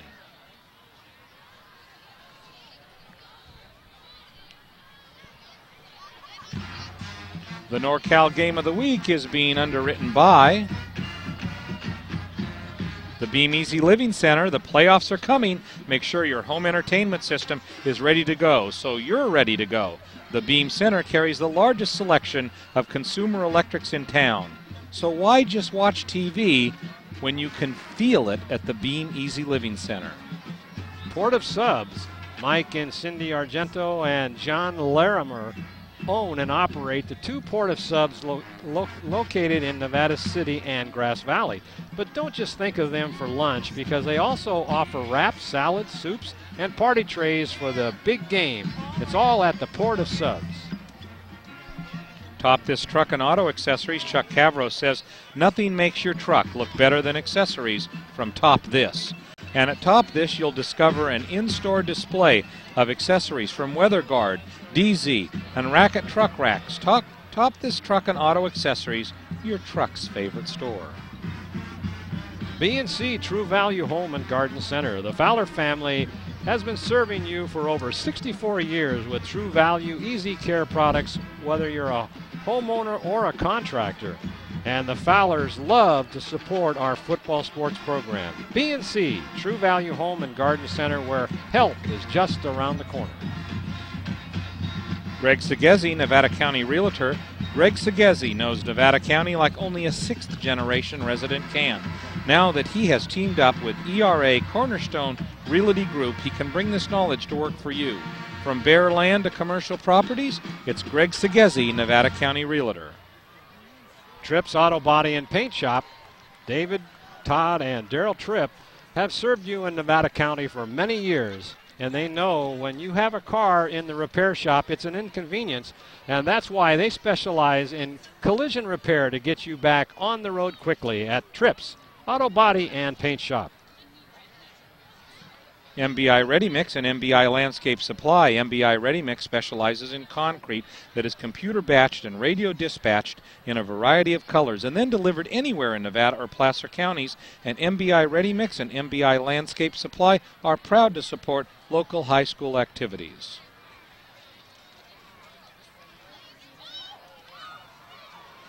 This NorCal Game of the Week is being brought to you tonight by Touchdown Productions, simply the best in high school sports television, broadcasting over 31 times a week on our NorCal network of stations. Thank you for choosing us for your family's entertainment, and welcome to our viewers on the Comcast Sportsnet. We hope you've discovered what the Foothills have known for the past 8 years, that Touchdown Production produces the best in high school sports. And so let's take a look here at Granite Bay, their second touchdown of the game, Marty. Yeah, Mike Ramirez between the and behind the safeties comes up with that big catch and then takes it unmolested all the way into the end zone. Looks like almost 4 Miners covering him, but yet Ryan Woods did a great job of getting the ball to him. And so, Marty, a second half that's just about ready to be on tap for the Miners, and they will receive the kickoff to start the second half. I'm Marty Mortensen along with Jim Adams, proudly bringing you this exciting action here at Granite Bay, California, where we're watching this 2 fine teams in the Sacramento Metro League. And Jim, it's been quite an exciting ballgame. Boy, you know, this Nevada Union Miners team has provided a lot of excitement all season long, starting off with Laguna Creek starting off the season, and then last week their huge game against Grant. Grant was ranked number 2, Nevada Union number 3, and the Miners were successful in prevailing in that contest 21-0. But a much bigger fight brought to them by the Granite Bay Grizzlies tonight. Grizzlies are playing great ball. They certainly are, and this is a must-win situation for the Grizzlies tonight. Is if they don't win, then they're not going to make the playoffs, and it's going to be a tough road to hoe the rest of the way for them. They've got 2 more league games to play, and they have to win both of them and hope that something happens to Grant along the way before they can get into the playoffs. The Grizzlies, the reigning Metro League champion, came on the scene in Sacramento's Metro Division last season and won the whole thing, beating Powerhouse Grant and Powerhouse Nevada Union on Nevada Union's own field. And from the look of tonight's contest, they surely want to put themselves in a position to prevail. Yep, you're certainly right there, Jim. And it's been a very exciting defensive game tonight. A couple big plays by Nevada Union, 1 big play by the Granite Bay, a couple turnovers. And we've got an exciting contest here at 20-13 in favor of Nevada Union. And you'd have to kind of think that if the Miners want to start off the second half positively, they need to take that opening kickoff and get some points. Well, there hasn't been much problem with either team tonight moving the ball. Both Nevada Union and the Grizzlies have moved the ball up and down the field. It's just a matter of who's been giving the ball away in certain key situations. And so I look for another offensive ball game during this second half. You know, it's interesting to note last week in the NorCal Game of the Week, it came from Grass Valley, California in what was a pretty good rainstorm, and it seemed like we almost had less fumbles last week than we've had this week. And here's how it looks. You can take a look at the Metro League here. Take a look at the log jam at the top. Of course, Nevada Union at 5-0, having a bye next week. They will not play, but the next 3 teams, all at 3-1, will play next week. In fact, if you take a look, Granite 3-1, but then Granite Bay and Yuba City will match up next week. So one of those teams will collect another loss, and one of the teams will collect a win. One will probably be in the playoff picture, and one will be out. The top 3 teams of Sacramento's Metro Division proceeds on to the playoffs. And for Nevada Union last week, they leapfrogged in the area standings or area rankings from number 3 past Grant, that was number 2, and moved into the number 1 position, even ahead of Del Oro. The Miners have come back out on the field. They look like they're fired up, and I hope Coach Humphers has talked to them about their defense, because they're going up against a very fine offensive team from Granite Bay, and this is one of their toughest matches that they've had all season. You know, let's face it, Marty, we've followed them pretty much all the way through the course of this season, and although in the Laguna Creek game they only led 3-0 at halftime, this is about the closest any contender has come to these Miners this season, and with a few strokes of luck in the second half, Granite Bay could prevail. Well, there's no question about that, Jim. They've got the horses to do it, and this second half they've come out fired up, and I think it's going to be a possibility that the last team that has the ball when the clock runs out, and that may be the victor. And you have to wonder, will Granite Bay kick deep to James Brindley? In almost every play where he's had an opportunity, he's made a real difference. Like we had mentioned earlier, that so far this season, Brindley has not had many opportunities to receive a kickoff because the defense is so stingy with their points. They've only allowed a little less than 8 points a game. So if that's the case, you're only getting two kickoffs a game, and some of them he only got one. So and Brindley is a real weapon out there when he gets that ball in his hands. So Brindley injured 4 weeks ago in the Yuba City game, sat out the Johnson game, and many people thought that he may not even be available for Grant, but he was available for Grant, had a great game last week, and comes into this game at 100%. I think the only player on the Nevada Union squad that's missed it tonight from the previous games is David Zeeler, who unable to suit up tonight. He may be back for the playoffs if the Miners can advance their way into the playoffs. And Zeeler, the absence of Zeeler has changed slightly this Miners offense. Zeeler got injured last week on his 5th consecutive play in which he was involved. 4 runs and 1 pass, and suffered a concussion and had to come out of the game. Did not see action in the second half. Had an opportunity to speak with him prior to the game tonight. Had a pretty hazy Monday and Tuesday. Has done well the rest of the week, but has been kept out for precautionary purposes. With a bye week next week, I'm sure that he'll enjoy that week off. We're about ready to have Nevada Union receive the kick, and we'll turn it over to Jim Adams to bring you all this play-by-play action between these two fine football teams, the Nevada Union Miners and the Granite Bay Grizzlies. Thank you, Marty. Appreciate it. Scott Enos to kick off for Granite Bay.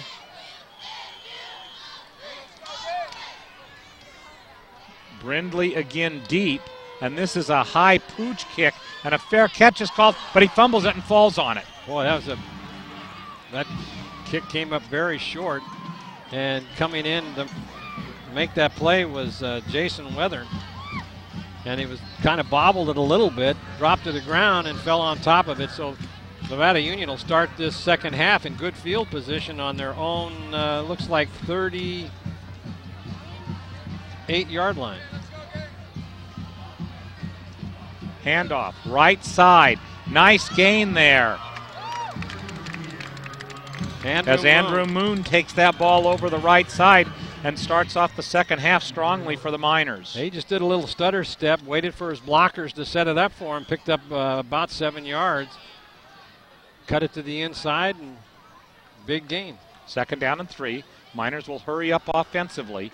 Up the middle, Dennis Royal on the carry. I don't think quite made the first down, and that'll bring up a 3rd down and short. Yeah, he just about got to the first down marker, but then was pushed back. So they gave him his forward motion about a yard short. So early on here, a big play for Nevada Union as well as Granite Bay. 3rd down and short. Handoff.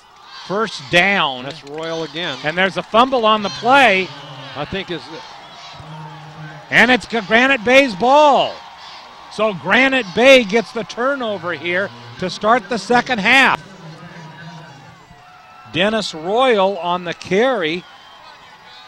Fumbled, and the Grizzlies get the ball, Marty. It looked like, from my angle here right in front of us, it looked like his forward motion had stopped. But let's see. Well, his knee wasn't down.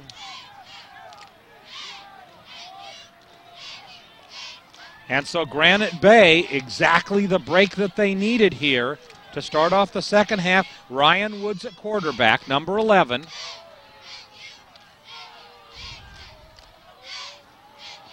Woods back to pass. Looks, throws, incomplete. He had his man wide open. No coverage in the secondary by Nevada Union. And that had touchdown written all over it if he could have gotten the ball to him. That was big Morris number Walker. 83. So Morris Walker, the intended receiver there for the Grizzlies. Good offensive deception by the quarterback. And Woods had him right where he wanted him. Oh, right. I mean, it was an excellent setup play.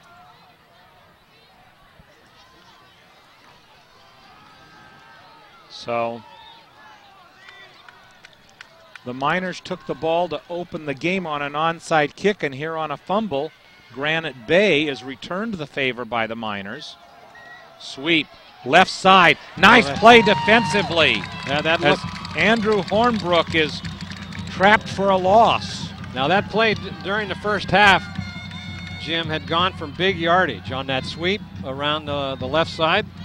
So the adjustments made by the defense in the locker room at halftime for Nevada Union has stopped that play, at least so far early in this third quarter. Miners in need of a good pass rush here. An apparent passing down, 3rd and about 12. Haven't been able to get to Woods all night. Motion again, back to pass, looks for that screen, and there it comes over the middle, incomplete. And a flag comes in late. So let's see what this is. This one may go against Nevada Union. They waited a long time to throw that flag, and it is against Nevada Union.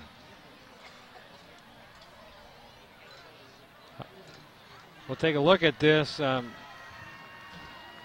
Went back deep, took about a 10-step drop, and it was going to be. Oh, the receiver was hit before the ball even got there, and that's why the flag came in. And there it'll be defensive holding against Nevada Union, so that'll be five yards, and it should be a first down. Big play for Granite Bay right there. So what looked like it would have been a fourth down. Well, let's take a look now. Marks it off 10 yards. 10 yards.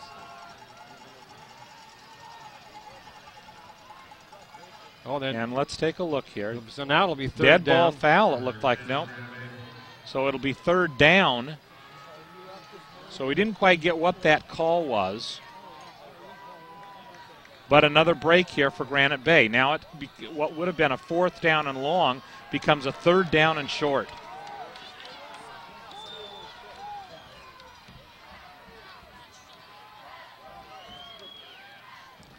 Woods, second man through, first down, big burst of speed. Rocky Russo takes that one to about the 30-yard line.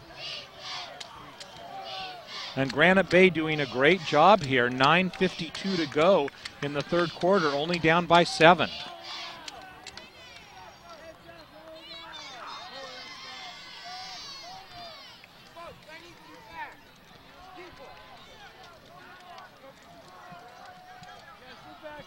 Two receivers split far side, but in motion. Back to pass. Is going to run. Gets some good yardage and is kind of taken down by Zach Mash. Yeah, Zach came in and just grabbed him as he went by and was able to pull him down for just a short gain. Good job by the secondary of Nevada Union to cover all of the receivers out. He had no place to go except to run it. Picks up 2 yards on the play. So that'll bring up a second down and 8 at the 28-yard line.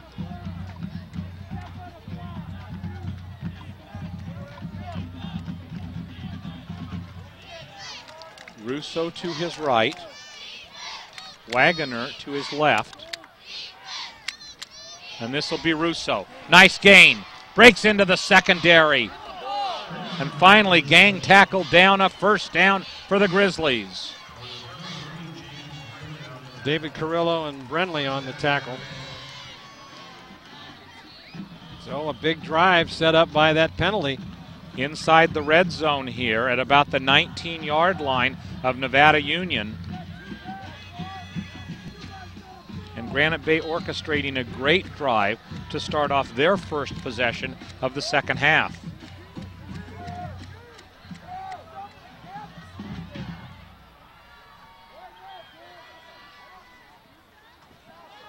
Sweep left side, nice hole, but good pursuit by James Brindley. Brindley and and Andrew Carrillo Hornbrook gets a decent gain there of about 2 yards. It'll bring up a second down and 8.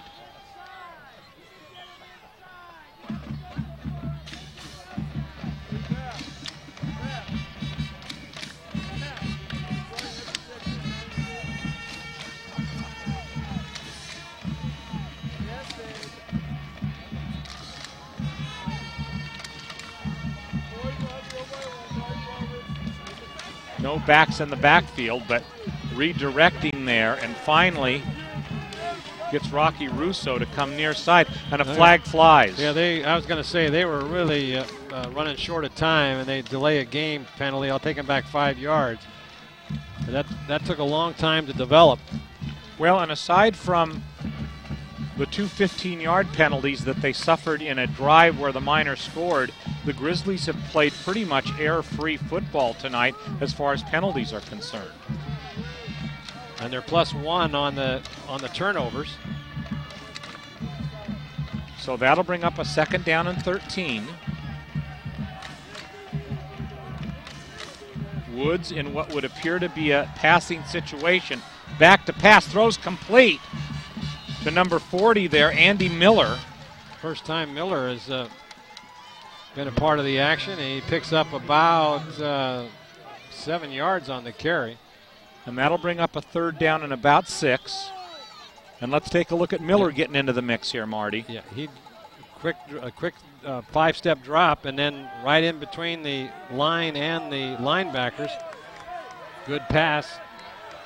So Granite Bay probably in 2-down territory. 3rd down and 6, trailing by 7. 6:45 to go here in the 3rd quarter. Handoff. Nice hold, but will come up short of the 1st down, and that will bring up about a 4th and 4. Well, and let's see what the Grizzlies go with here. If they go for it, then they're going. This will be an excellent opportunity for the defense to step up for Nevada Union. It looks like they. Well, now it looks like thought they're going to bring the field goal team in, but no, I don't think so. No. And taking a long time to call this play. Clock has to be running down, so a big 4th down. Fans on their feet. Woods calls timeout. Just before that'd have been disaster for them if they'd had taken a 5-yard penalty right there. But he called timeout, the first timeout of the 2nd half. We'll be back with this big 4th down play in just a moment. Miners lead 20-13. Thank you for joining us here on the NorCal Game of the Week. Jim Adams along with Marty Mortensen.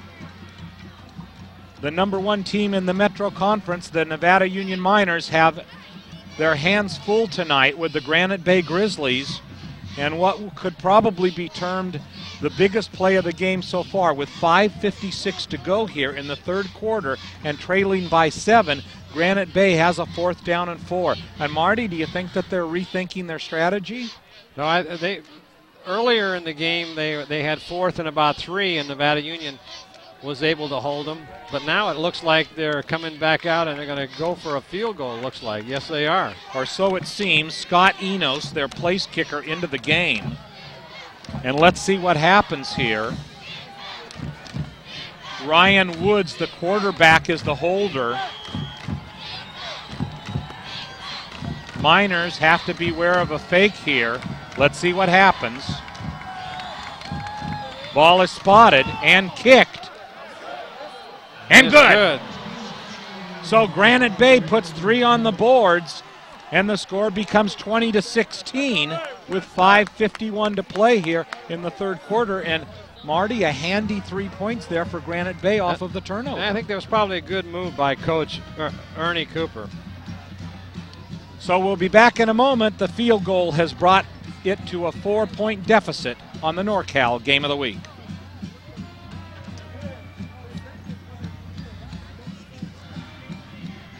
So welcome back here to Grizzly Stadium on the campus of Granite Bay High School in Granite Bay, California.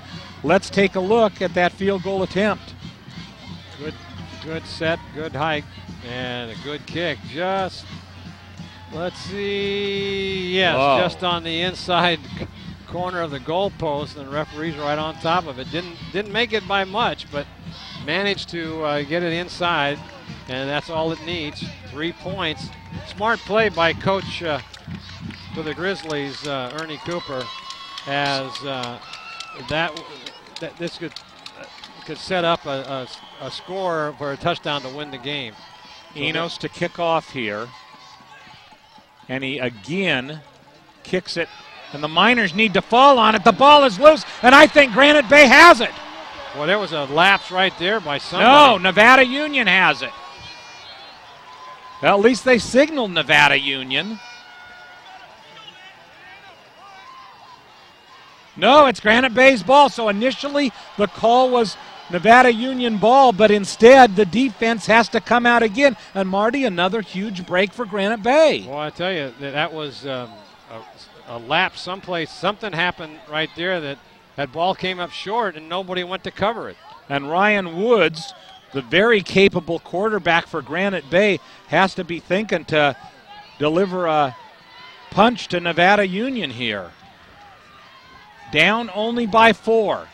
Handoff, nothing really there, as Andrew Hornbrook is tackled behind the line of scrimmage for a second down play. Andrew Moon came up from his defensive line spot and was able to bring him down for a loss of about 2 yards. I should say Andrew Jackson on that, excuse me. So a second down and 12. Woods establishing a better passing game here. Appears as though he's in a passing situation.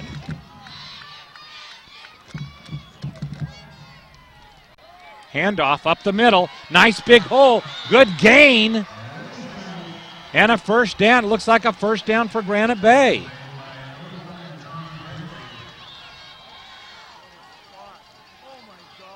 And close to a first down. Let's see what they do here. And let's take a look at this play, Marty. Another excellent gain here by Granite Bay. Yes, it was. And the stutter step through the line. And it took 4 Nevada Union defensive backs to bring him down. They're pulling at his jersey. And I think we're going to have a measurement here. Rocky Russo on that carry. It's going to be very close. And let's take a look. And it's a first down. So the Grizzlies continue this drive. Some critical errors for Nevada Union here in the third quarter with 4:44 to play. Granite Bay has the ball on the 25-yard line with a fresh 1st and 10.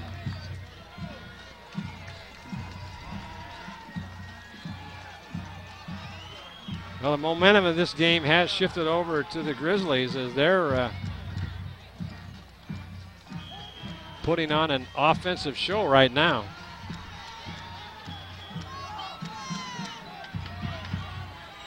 Woods back to pass. Looks in the right flat. Throws. Incomplete. Batted down by, it looked like, Thomas Brindley, number 5. It was. He almost had a chance for that interception, just out of his reach. But got his hand on it and knocked it down, so that'll bring up a 2nd and 10.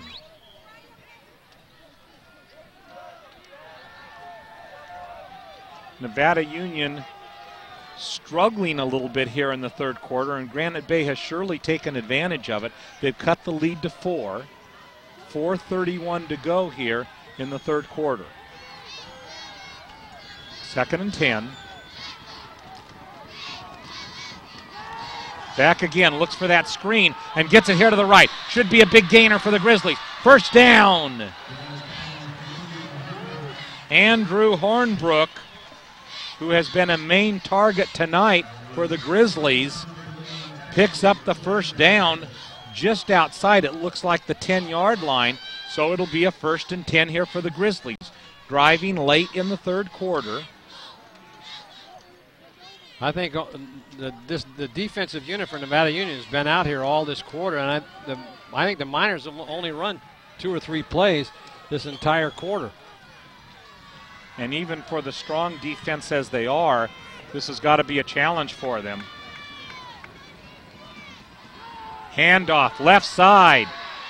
Flag on the play. And comes close to the touchdown, but there's a flag on the play, and let's see what that is. Devon Wiley. Let's see, it's going to be against the Grizzlies. It might have been an illegal block. Let's see what they call. Yep, that's what block below the waist. I thought I did see that, a block, illegal block, and that was the call. So just as last week, the Miners caught a break on a big play by Grant via the penalty. They catch a break here. That would have been 1st and goal almost on top of the goal line. but instead Take it goes back 15 yards from the point of the foul, so that'll take it back all the way out to about the 22-yard line. So that's about a first down and 22 there from the spot of the foul. So here's a big challenge now for Granite Bay. First down and about 22 yards to go. And now the ball is at the 22. Woods needs to reach into his bag of tricks here. Same play. And there it is. Left side. Miners try to corral Wiley, and they finally do. So not much yardage on that one. Once again, is Brindley and Jackson again in on that tackle. And Andrew Jackson, a menacing force on defense tonight. Gain maybe of a couple of feet, but that was about it. And that'll bring up a second down now. And we're going to call it 20.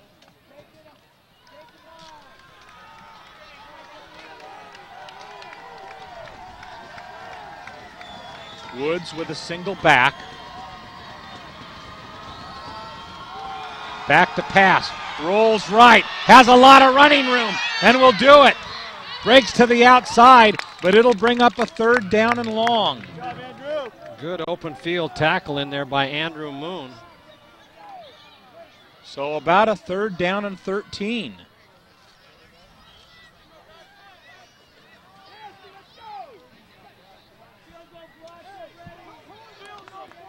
Had plenty of room when he rolled out, and a good touchdown-saving tackle by Andrew Moon as he came up and put the stop on that play. So a huge third down play.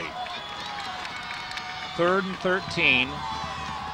Big test for the Granite Bay offense. Back to pass. And hit. And down he goes. So the Miners come up big. And Marty, Woods had over on the far side of the field Alex Doyle, number 33, but couldn't quite get the ball to him. And let's see what happens. I guess they'll probably try a field goal here. I think they are, but take a look at Doyle over on the far side if we can pick him up. Look at him wide open there. Yeah, but he was covered in there, and that's why the quarterback decided to run that ball. Because hiding over in the shadows, I think ball was spotted, Moon. Kicked. No good. So the Miners bend but do not break. They hold, and the defense comes off the field for a much-needed rest after spending almost all of the third quarter on defense, Marty. Boy, I tell you, that was a good defensive stand by the Miners as they turned that ball over twice, but able to hold on here and only give up 3 points on those 2 turnovers. But now the offense has got to step up and give the defense a chance to rest a while. And they need to play air-free football. Up the middle. Nice gain there.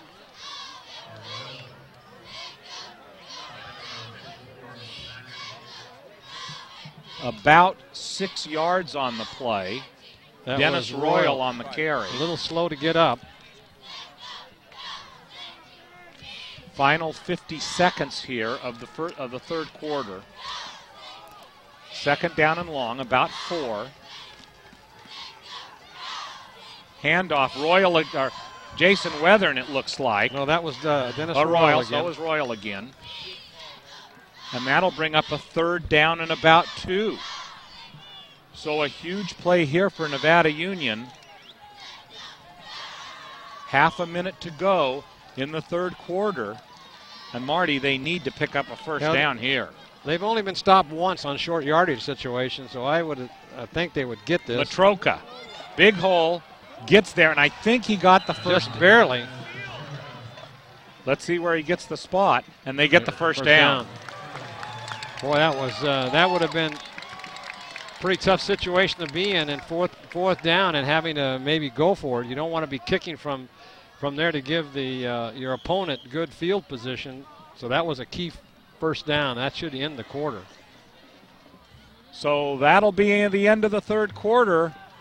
And if it was a tight game at the beginning of the third quarter, it's even tighter now. Miners lead 20-16 at the end of 3. We'll be back with the fourth quarter in a moment.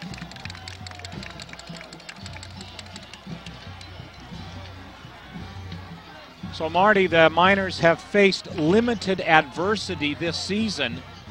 And as you look down on the field, Dave Humphers has his offensive unit on one knee addressing them. And what do you think's going on down there? Well, he's telling them that he says, hey, you've got to give your defense a chance to rest a little bit, because they were out there for that whole third quarter, gave up 3 points, and I tell you one thing, this is going to be an exciting fourth quarter, Jim.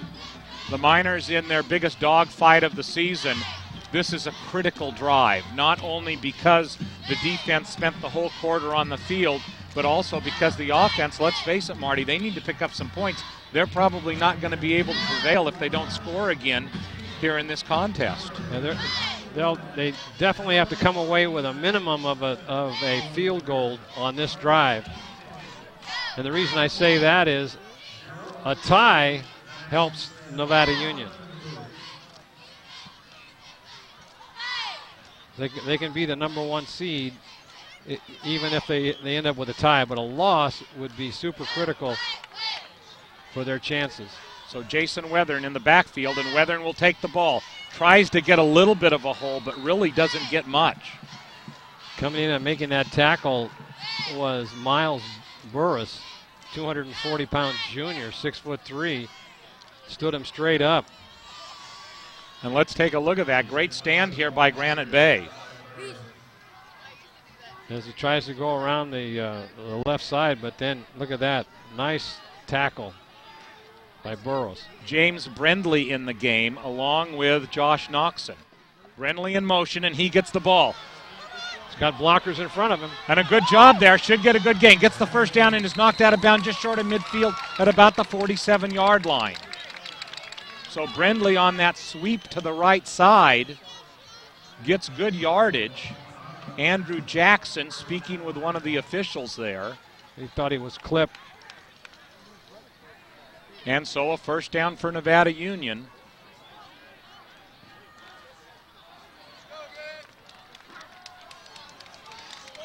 Brindley out, 1st and 10. Inside handoff. Nice gain there by Andrew Moon.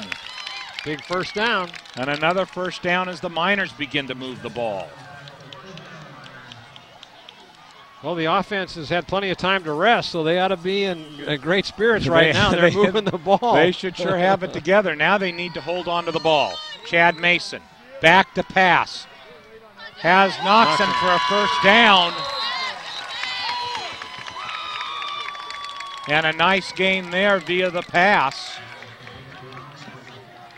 And let's take a look at that last gainer there. By Andrew Moon. As he breaks through the line of scrimmage and then looks like he was trying to go to the outside, but then cut it back to the inside for a big 10-yard gain, first down. Back to live action. Dennis Royal, and he doesn't get much. That's only the second time tonight that a running back has been thrown for a loss throughout this whole contest. And in fact, he loses about 4 yards on the play. Good penetration by the Grizzly front four. Second down and about, well, we'll call it second down and 13. Matroka in motion, gives it to Mason, calls his own number, but doesn't get anything. In fact, loses yardage, and that'll bring up a huge third down play. Well, they're in 4 down territory. But with that said, they've got to get some of this yardage back.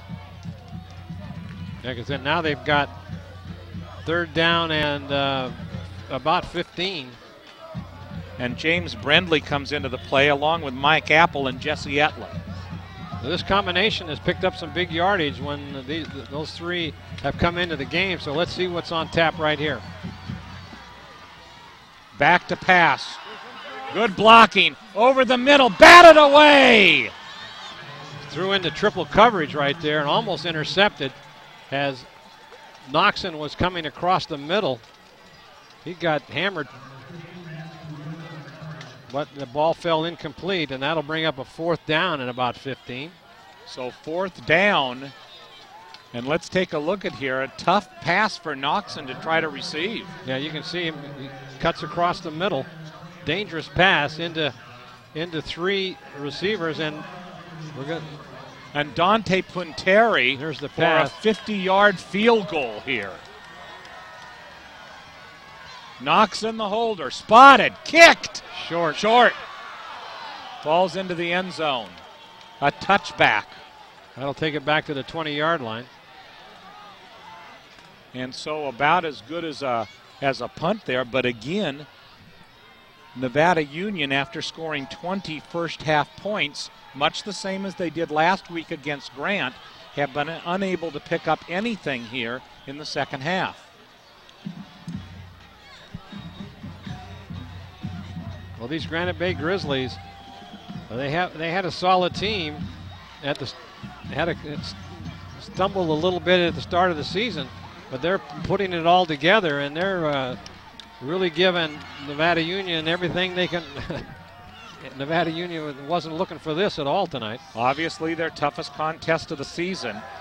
Handed off to the left side there, and nothing as a number of Miners take Rocky Russo down. Russo very successful on the night, but on that play stopped at the line of scrimmage where it'll be 2nd and 10. 9:15 to go, 4th quarter. Nevada Union leading 20-16.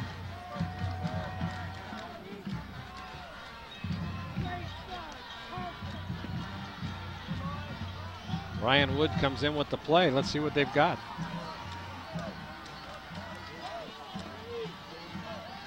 Back to pass. Rolls right. Good protection. Throws complete.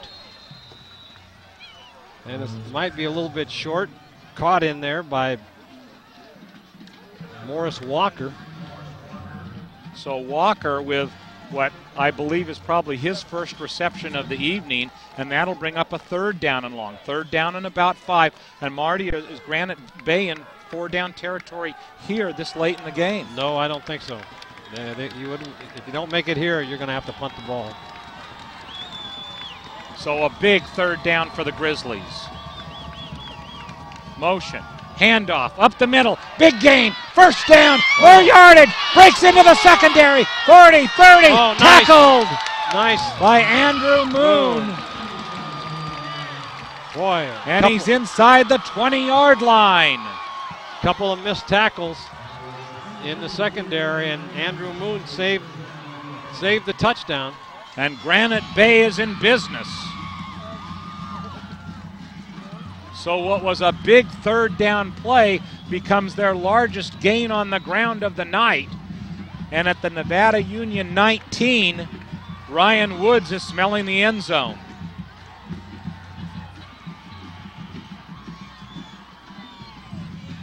Handoff up the middle. Rocky Russo. And let's take a look at that last carry. You can see that he went over the right side, broke into the secondary, and then a couple missed tackles. Another one right there, and Andrew Moon never gives up and just goes down and grabs him by the ankles and just saved the touchdown. Big defensive play right there, Jim. 2nd down and about 8. Largest offensive series for Granite Bay of the season. Shovel pass up the middle, 1st down. And there may have been a fumble on the play. Let's see. No. So that shovel pass takes it for another 1st down. And that'll be 1st down and 10 at about the looks like about the 17 or 16-yard line. Right. Well, let's see if the Nevada Union defense can hold them one more time.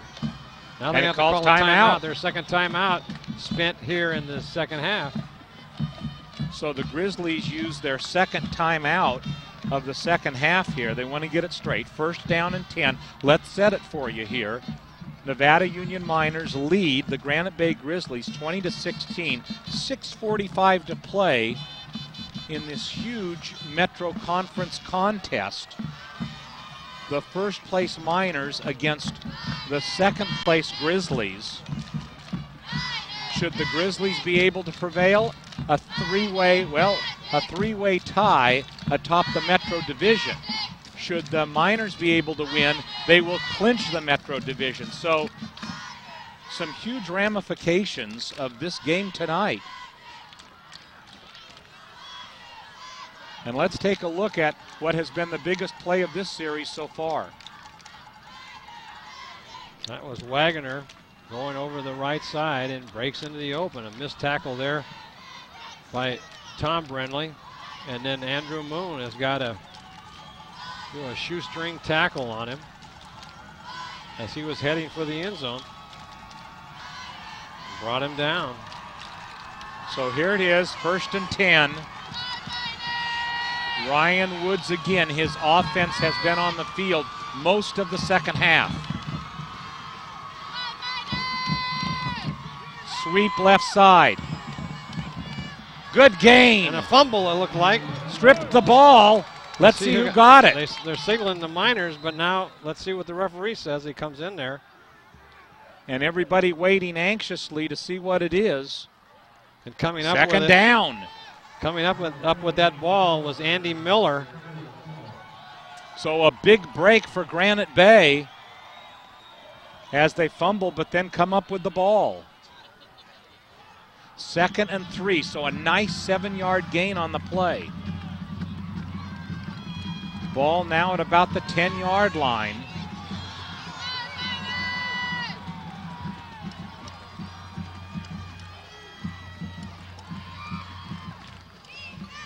Woods inside handoff to Jordan Wagner.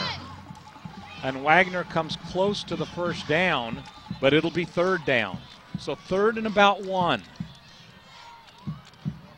5:40 to play in the 4th quarter. Granite Bay driving. 3rd and 1, trailing by 4 at the 8-yard line of Nevada Union. Clock continues to run, Jim, as now it's they're really going to have to hold them here.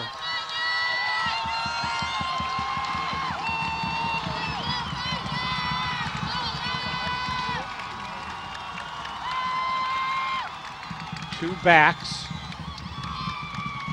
Motion up the middle. Great gain. 1st down. Rocky Russo. Looks like he got down to about the 1 or 2 yard line. See where they spot it. Russo at the 1. So a 1st and goal. Brian Millhouse comes out for Nevada Union. And let's take a look at that big 3rd down play. He was hit about the 3-yard line, but managed to carry the defenders down to the 1. So here it is, 1st and goal. Ryan Woods takes it himself. Touchdown, Granite Bay.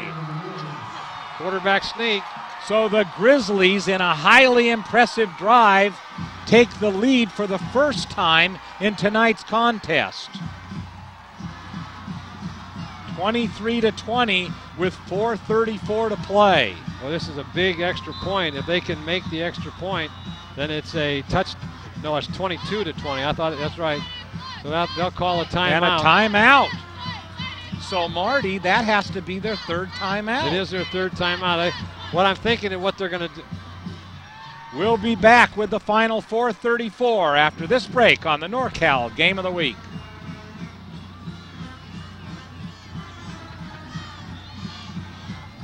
So, Marty, let's set the stage here. The Miners in a situation where I don't think they have ever trailed this entire season. Down by 2. Granite Bay having burned their final timeout of the second half. Let's watch how that touchdown was scored. Just a quarterback sneak. He goes over his center right on into the end zone for the 6 points. Now I think they're going to go for 2, and I think the reason you want to do this is that a field goal can win it for Nevada Union if they miss here. But if they get 2, Nevada Union's going to have to score a touchdown. So this is going to be a big swing on this particular play. So it'll be Woods with Wagoner behind him in the backfield. Motion. Rolls right, will keep it himself. He's going to try to make it. I don't know if we'll see. But he does not. It is not good. Well, big break for Nevada Union as they stiffen on that 2-point conversion. And now, with 4:34 left, Jim, they have a chance to just go down for a field goal attempt. Well, and Marty, let's face it here. Nevada Union is faced now with their backs against the wall for maybe the first time this season. We'll have to see how they respond to it. They have not played a very good second half. They've had turnovers and made some mistakes. And so with 22-20, let's step aside for a moment.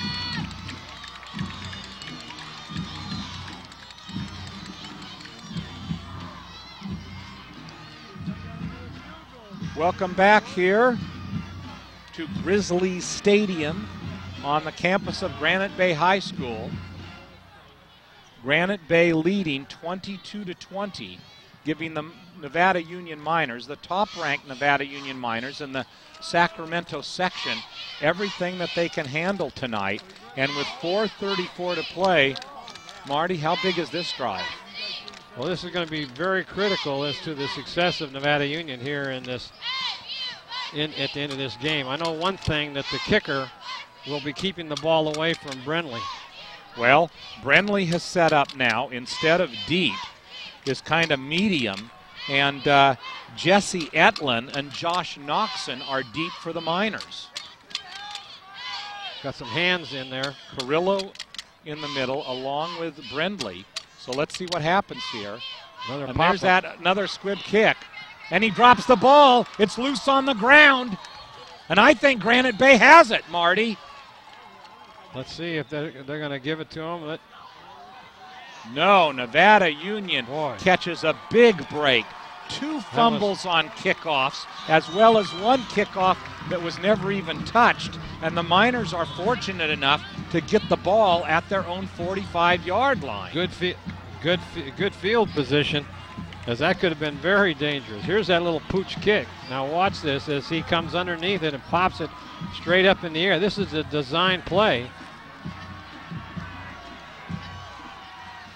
It went right through his hands. Here comes Brindley, right side, gets a block, cuts back in, hit hard.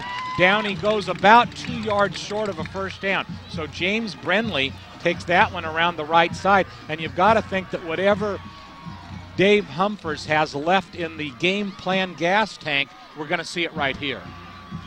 They're going to have to pull out all the stops as Granite Bay has come out here in this second half, taking advantage of the turnovers and done a great job on defense. Handoff up the middle, trying to get the first down. Maybe still and that was short. Jason Weathern, and that'll be 3rd down. So Weathern really doesn't get much in the way of yardage. Clock continues to run. Plenty of time, but this has got to be the drive of the season for Nevada Union. Chad Mason, starting in just his 2nd game, has Noxon split far side. Weathern behind him, and this will be Etlin. Looking and a great play to make it. He had the first down and cut back. Coming up and making that tackle was Parker Van Dyke, and what a play! Now it's 4th down and 3. Let's take a look, Marty. Had he gotten to the 45 for the first down? You tell me. Not quite, no. Came up close. So a huge 4th down here for both of these squads. Rolls right. Throws. Incomplete! Granite Bay holds. and they take over on downs. A pass intended for Josh Noxon was batted away at the last moment, and with 2:47 to play, Granite Bay, who has shut the Miners out in the second half, takes over 1st and 10.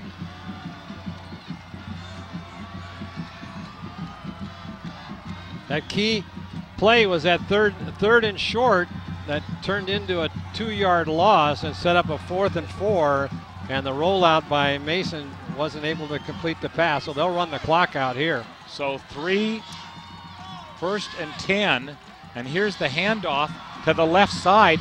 Nice gainer. Tackling for the ball is James Brindley. Brian Millhouse there also, and that'll be a 2nd down, and the Miners have got to start thinking of using their timeouts here pretty soon, Marty. Yeah, that's 2:31 left, and they're going to have Granite Bay is just going to continue to run time off the clock. They've got 3 timeouts. They ought to call it. And they're going to use up every second of that clock, bringing it down to close to the 2-minute mark. Well, I think if they can hold them here, they'll stop the clock.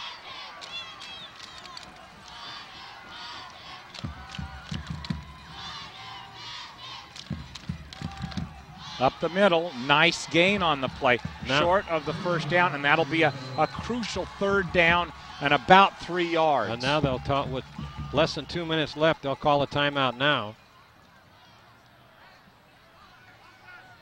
And there it is, 3rd down and 3.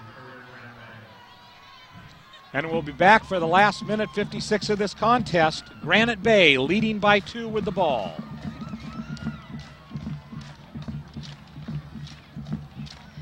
So Marty. Well, we haven't been in this position all the games that we've seen so far during this year with Nevada Union. I don't think they're ever trailed in a game with their 8-0 record. But now they've got their backs against the wall. They're going to have to come up with a big stop here, stop the clock, have 1 timeout left, and then try to take the ball down the field and get a field goal to win this game. But and if Granite Bay can get a 1st down here, that won't quite seal Nevada Union's fate, but it will surely put the Grizzlies in the driver's seat. Granite Bay ranked 44th in the state, 144th in the state. Miners ranked 15th, and here's a huge 3rd down play. 2 backs behind Woods. Motion, 2nd man through. Didn't get it. Great surge there, and I think he got it on the 2nd effort. Well, I think he came up short. Scott Baldwin had him. Initial and does not get a real good spot on the play, and I guess that will bring up 4th down. And timeout is called. They'll spot the ball about 2 yards short, so they're going to have to kick, I would think. The fans on the other side of the field for Granite Bay. That was a tough spot, so let's see here how much yardage is left. If this is short, Marty, and you're Granite Bay, do you gamble and go for that 1st down? Well, if they make it, the game's over. If they kick, Nevada Union's got good, will have to start from deep in their own territory. So here it is. And it'll be short. Yep. Short by about a foot. Well, here's you've got to think this. The Miners call timeout in this situation with 1:35 to play. But for Granite Bay, the Miners have not been able to stop them offensively in the run, really, except for a handful of times all night. Don't you go for it and see if you can snuff this game out? I would say so. That would be the play. Although if they don't make it, Nevada Union's got great field position, but this Grizzly defense has been so tough this second half. They haven't given up any scores to Nevada Union. So this is the game right here, as Coach Humphers talks to his defensive line. And Ernie Cooper, the coach of Granite Bay, who is in his 10th year, the 9th year with the varsity program, has to feel that he can get a yard here and seal this game. Now, if you can't get a foot in a big home game like this, then and it'll run. The Nevada Union will, if they can stop them, will the change of possession will stop the clock. They'll get the offense out there. But how much can you ask of a defense have been out there the entire second half? So here it is. Here is your game. I wouldn't be surprised if it's a quarterback sneak. 4th down and a foot. By Woods. Everyone on their feet.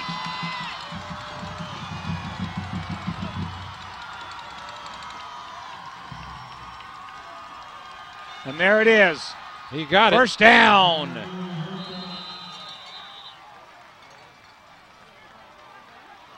See where they spot it. That's got to be a first down. I think he's well beyond the marker, Marty. And there it is. First down, Granite Bay. And with that play, they should be able to run out the clock. And Nevada Union's run for an undefeated season looks like it's coming close to an end. And you got to hand it to Granite Bay. They played a heck of a second half. Oh, Marty. they certainly have. They went in, looks like they had lost their momentum when Nevada Union scored just before the half in 20 seconds. And boy, they've come out, take a knee. And how big was that field goal as well as the touchdown here in the second half? And Nevada Union takes their final timeout with 54.1 seconds to play. Nevada Union crowd is really stunned over here tonight. And the Grizzlies fans are standing on their feet. Quite an exciting ball game tonight. Well, and you've got to give it here to the Grizzlies. They played a very good game. They were on their home turf. But with that said, you take a look at the NU crowd. They're the quiet ones right now. A second down and about 12. Well, this happened last year up at Hooper Stadium. The Grizzlies came in and beat Nevada Union, and then in the playoffs, Nevada Union turned around and beat the Grizzlies. So Ernie Cooper had his team very well prepared, but with that said, the Miners, who have played relatively air-free football all season, really struggled tonight. 4 turnovers, and that was the big difference. So for the Grizzlies, who pitch a shutout here, what looks like will be a shutout in the second half, Miners led 20-13 at halftime and now trail 22-20. 54.1 seconds to play. I believe that Granite Bay will need 2 more snaps. But they'll just take a knee and let the clock run.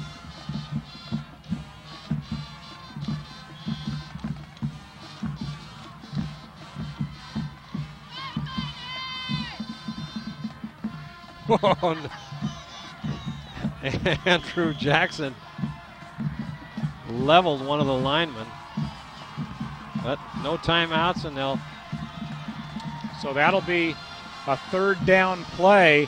All they need to do is snap the ball once more, and this game will be over.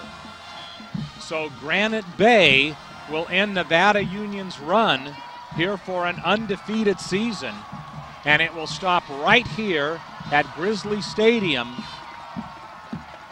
as this will be the final play of the game. Takes the kneel down, and tonight Granite Bay will prevail 22-20. And Marty, this creates a heck of a logjam up at the top of the Metro Division. Yeah, you're not mistaken there, Jim. As we showed in the standings earlier, now with the one loss by Nevada Union with 5-1, all the Grizzlies have got to do now is win 2 and end up 5-1, and Grant will probably win come out 5-1, and now you've got a situation where it's going to be a coin flip for home field advantage. Yes, it will be. And for the Miners, in a in a contest that was kind of a must-win. The Grizzlies take them here on their home turf, 22-20. We'll be right back with our post-game analysis in just a moment.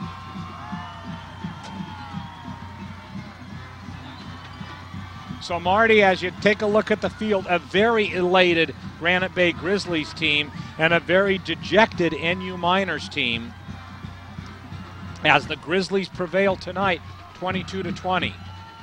Now the Miners haven't been in this position all year. They haven't lost a game, and they've been leading in every contest and never have come from behind. But tonight it wasn't to be, as these Grizzlies needed this game a little bit more than Nevada Union. But what a big victory here at Granite Bay, as they come out on top by a score of 22-20. And Granite Bay goes over on their sidelines and heralds their fans, and one motivated team there in Granite Bay with a lot of momentum going into the playoffs that will commence in 2 weeks. Next up, next week for Granite Bay will be Yuba City. And if they're victorious there, then Grant, Nevada Union, and Granite Bay will have one loss, and there will be a three-way tie for first place in Sacramento's Metro Division and a coin toss for who will be the champion. Well, it'll be a three-way tie for first place. The coin toss will be used to determine who gets home field advantage in the playoffs, in the seeding. All three teams will be able to go to the playoffs, but now the home field advantage and who actually will get the home field is really up in the air. The Miners having their fate in their hands, but Granite Bay taking the limelight and prevailing tonight.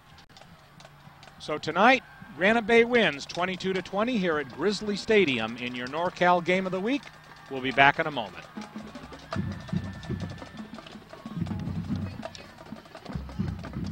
The NorCal Game of the Week has been underwritten by Liberty Motors. Gary Alkenbrack hopes you've enjoyed tonight's Metro League telecast. Hanson Brothers Construction and HBE Rentals. The Hanson family salutes the dedication of all the student athletes. Suburban Propane. Suburban Propane is everywhere they play football in the foothills. Burke Home Loans. John Red Burke is a longtime supporter of Miner football. Placer Title Company, Larry Ingersoll and Sally Vigil are more than proud to support the NU Miners. Casey Wood Corporation. Mark and Kevin Casey, along with Brent Frazier, are happy to be a part of the Turf Committee. Mike Bratton, State Farm Insurance. Robin and Mike Bratton bleed blue and gold for their Miners. The Beam Easy Living Center. Everyone at the Beam Center loves our community activities. Porta Subs. The Argento and Larimer families are proud to be your neighbors in Nevada County. Top This Truck and Auto Accessories. Owner Chuck Cavros and his family love their Miners. B&C, True Value Home and Garden Center. The Fowler family salutes the character of youth sports. Greg Segeze, Nevada County Realtor. The Segeze family has rooted for the Miners for 6 generations. Tripp's Auto Body and Paint Shop. David, Todd, and Daryl Tripp celebrate Nevada County sports. MBI Ready Mix and MBI Landscape. The MBI family are friends and neighbors in the foothills.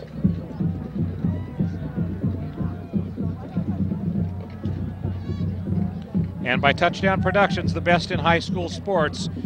We are almost on the road to the playoffs, so be sure to tune in next week for the final regular season telecast. We'll travel to Ramsey Field on the campus of Bear River High School for their PVL showdown against the Colfax Fountains. So Falcons. So be sure to tune in our expanding NorCal network, ACTV Channel 20 in Auburn, NCTV Channel 11 in Grass Valley, Nevada City, Lake of the Pines Channel 7 in Bear River, Seabridge Connections Channel 23 in Bear River, Colfax Alta Sierra, Meta Vista Weimar, and now on the Comcast Sportsnet. Your executive producer director tonight, Gilbert M. Dominguez. Assistant director and replay, Brandon Duckett. Chyron operator, Jesse Williamson. Announcers, Jim Adams and Marty Mortensen. Camera operators, Grady Fike, R.C. Cameron, and Chris Glass. Office manager, Patty Costa. Production manager, Courtney Wilcox. Remote facilities brought to you by the Commander. Commander maintenance by Plaza Tire and Auto Service. Stats courtesy of MaxPreps.com. And check out the Union newspaper for our broadcast times at theunion.com. Touchdown Productions is located at 12059 Nevada City Highway in Grass Valley, California, 95945. Call us at 530-274-2206 or info@touchdownproductions.com. Or visit us on the web at www.touchdownproductions.com. For Gil Dominguez, Marty Mortensen, and the entire Touchdown Productions team, this is Jim Adams reminding you that you have been watching exclusive coverage on the NorCal Game of the Week on the Touchdown Productions television network. Good night.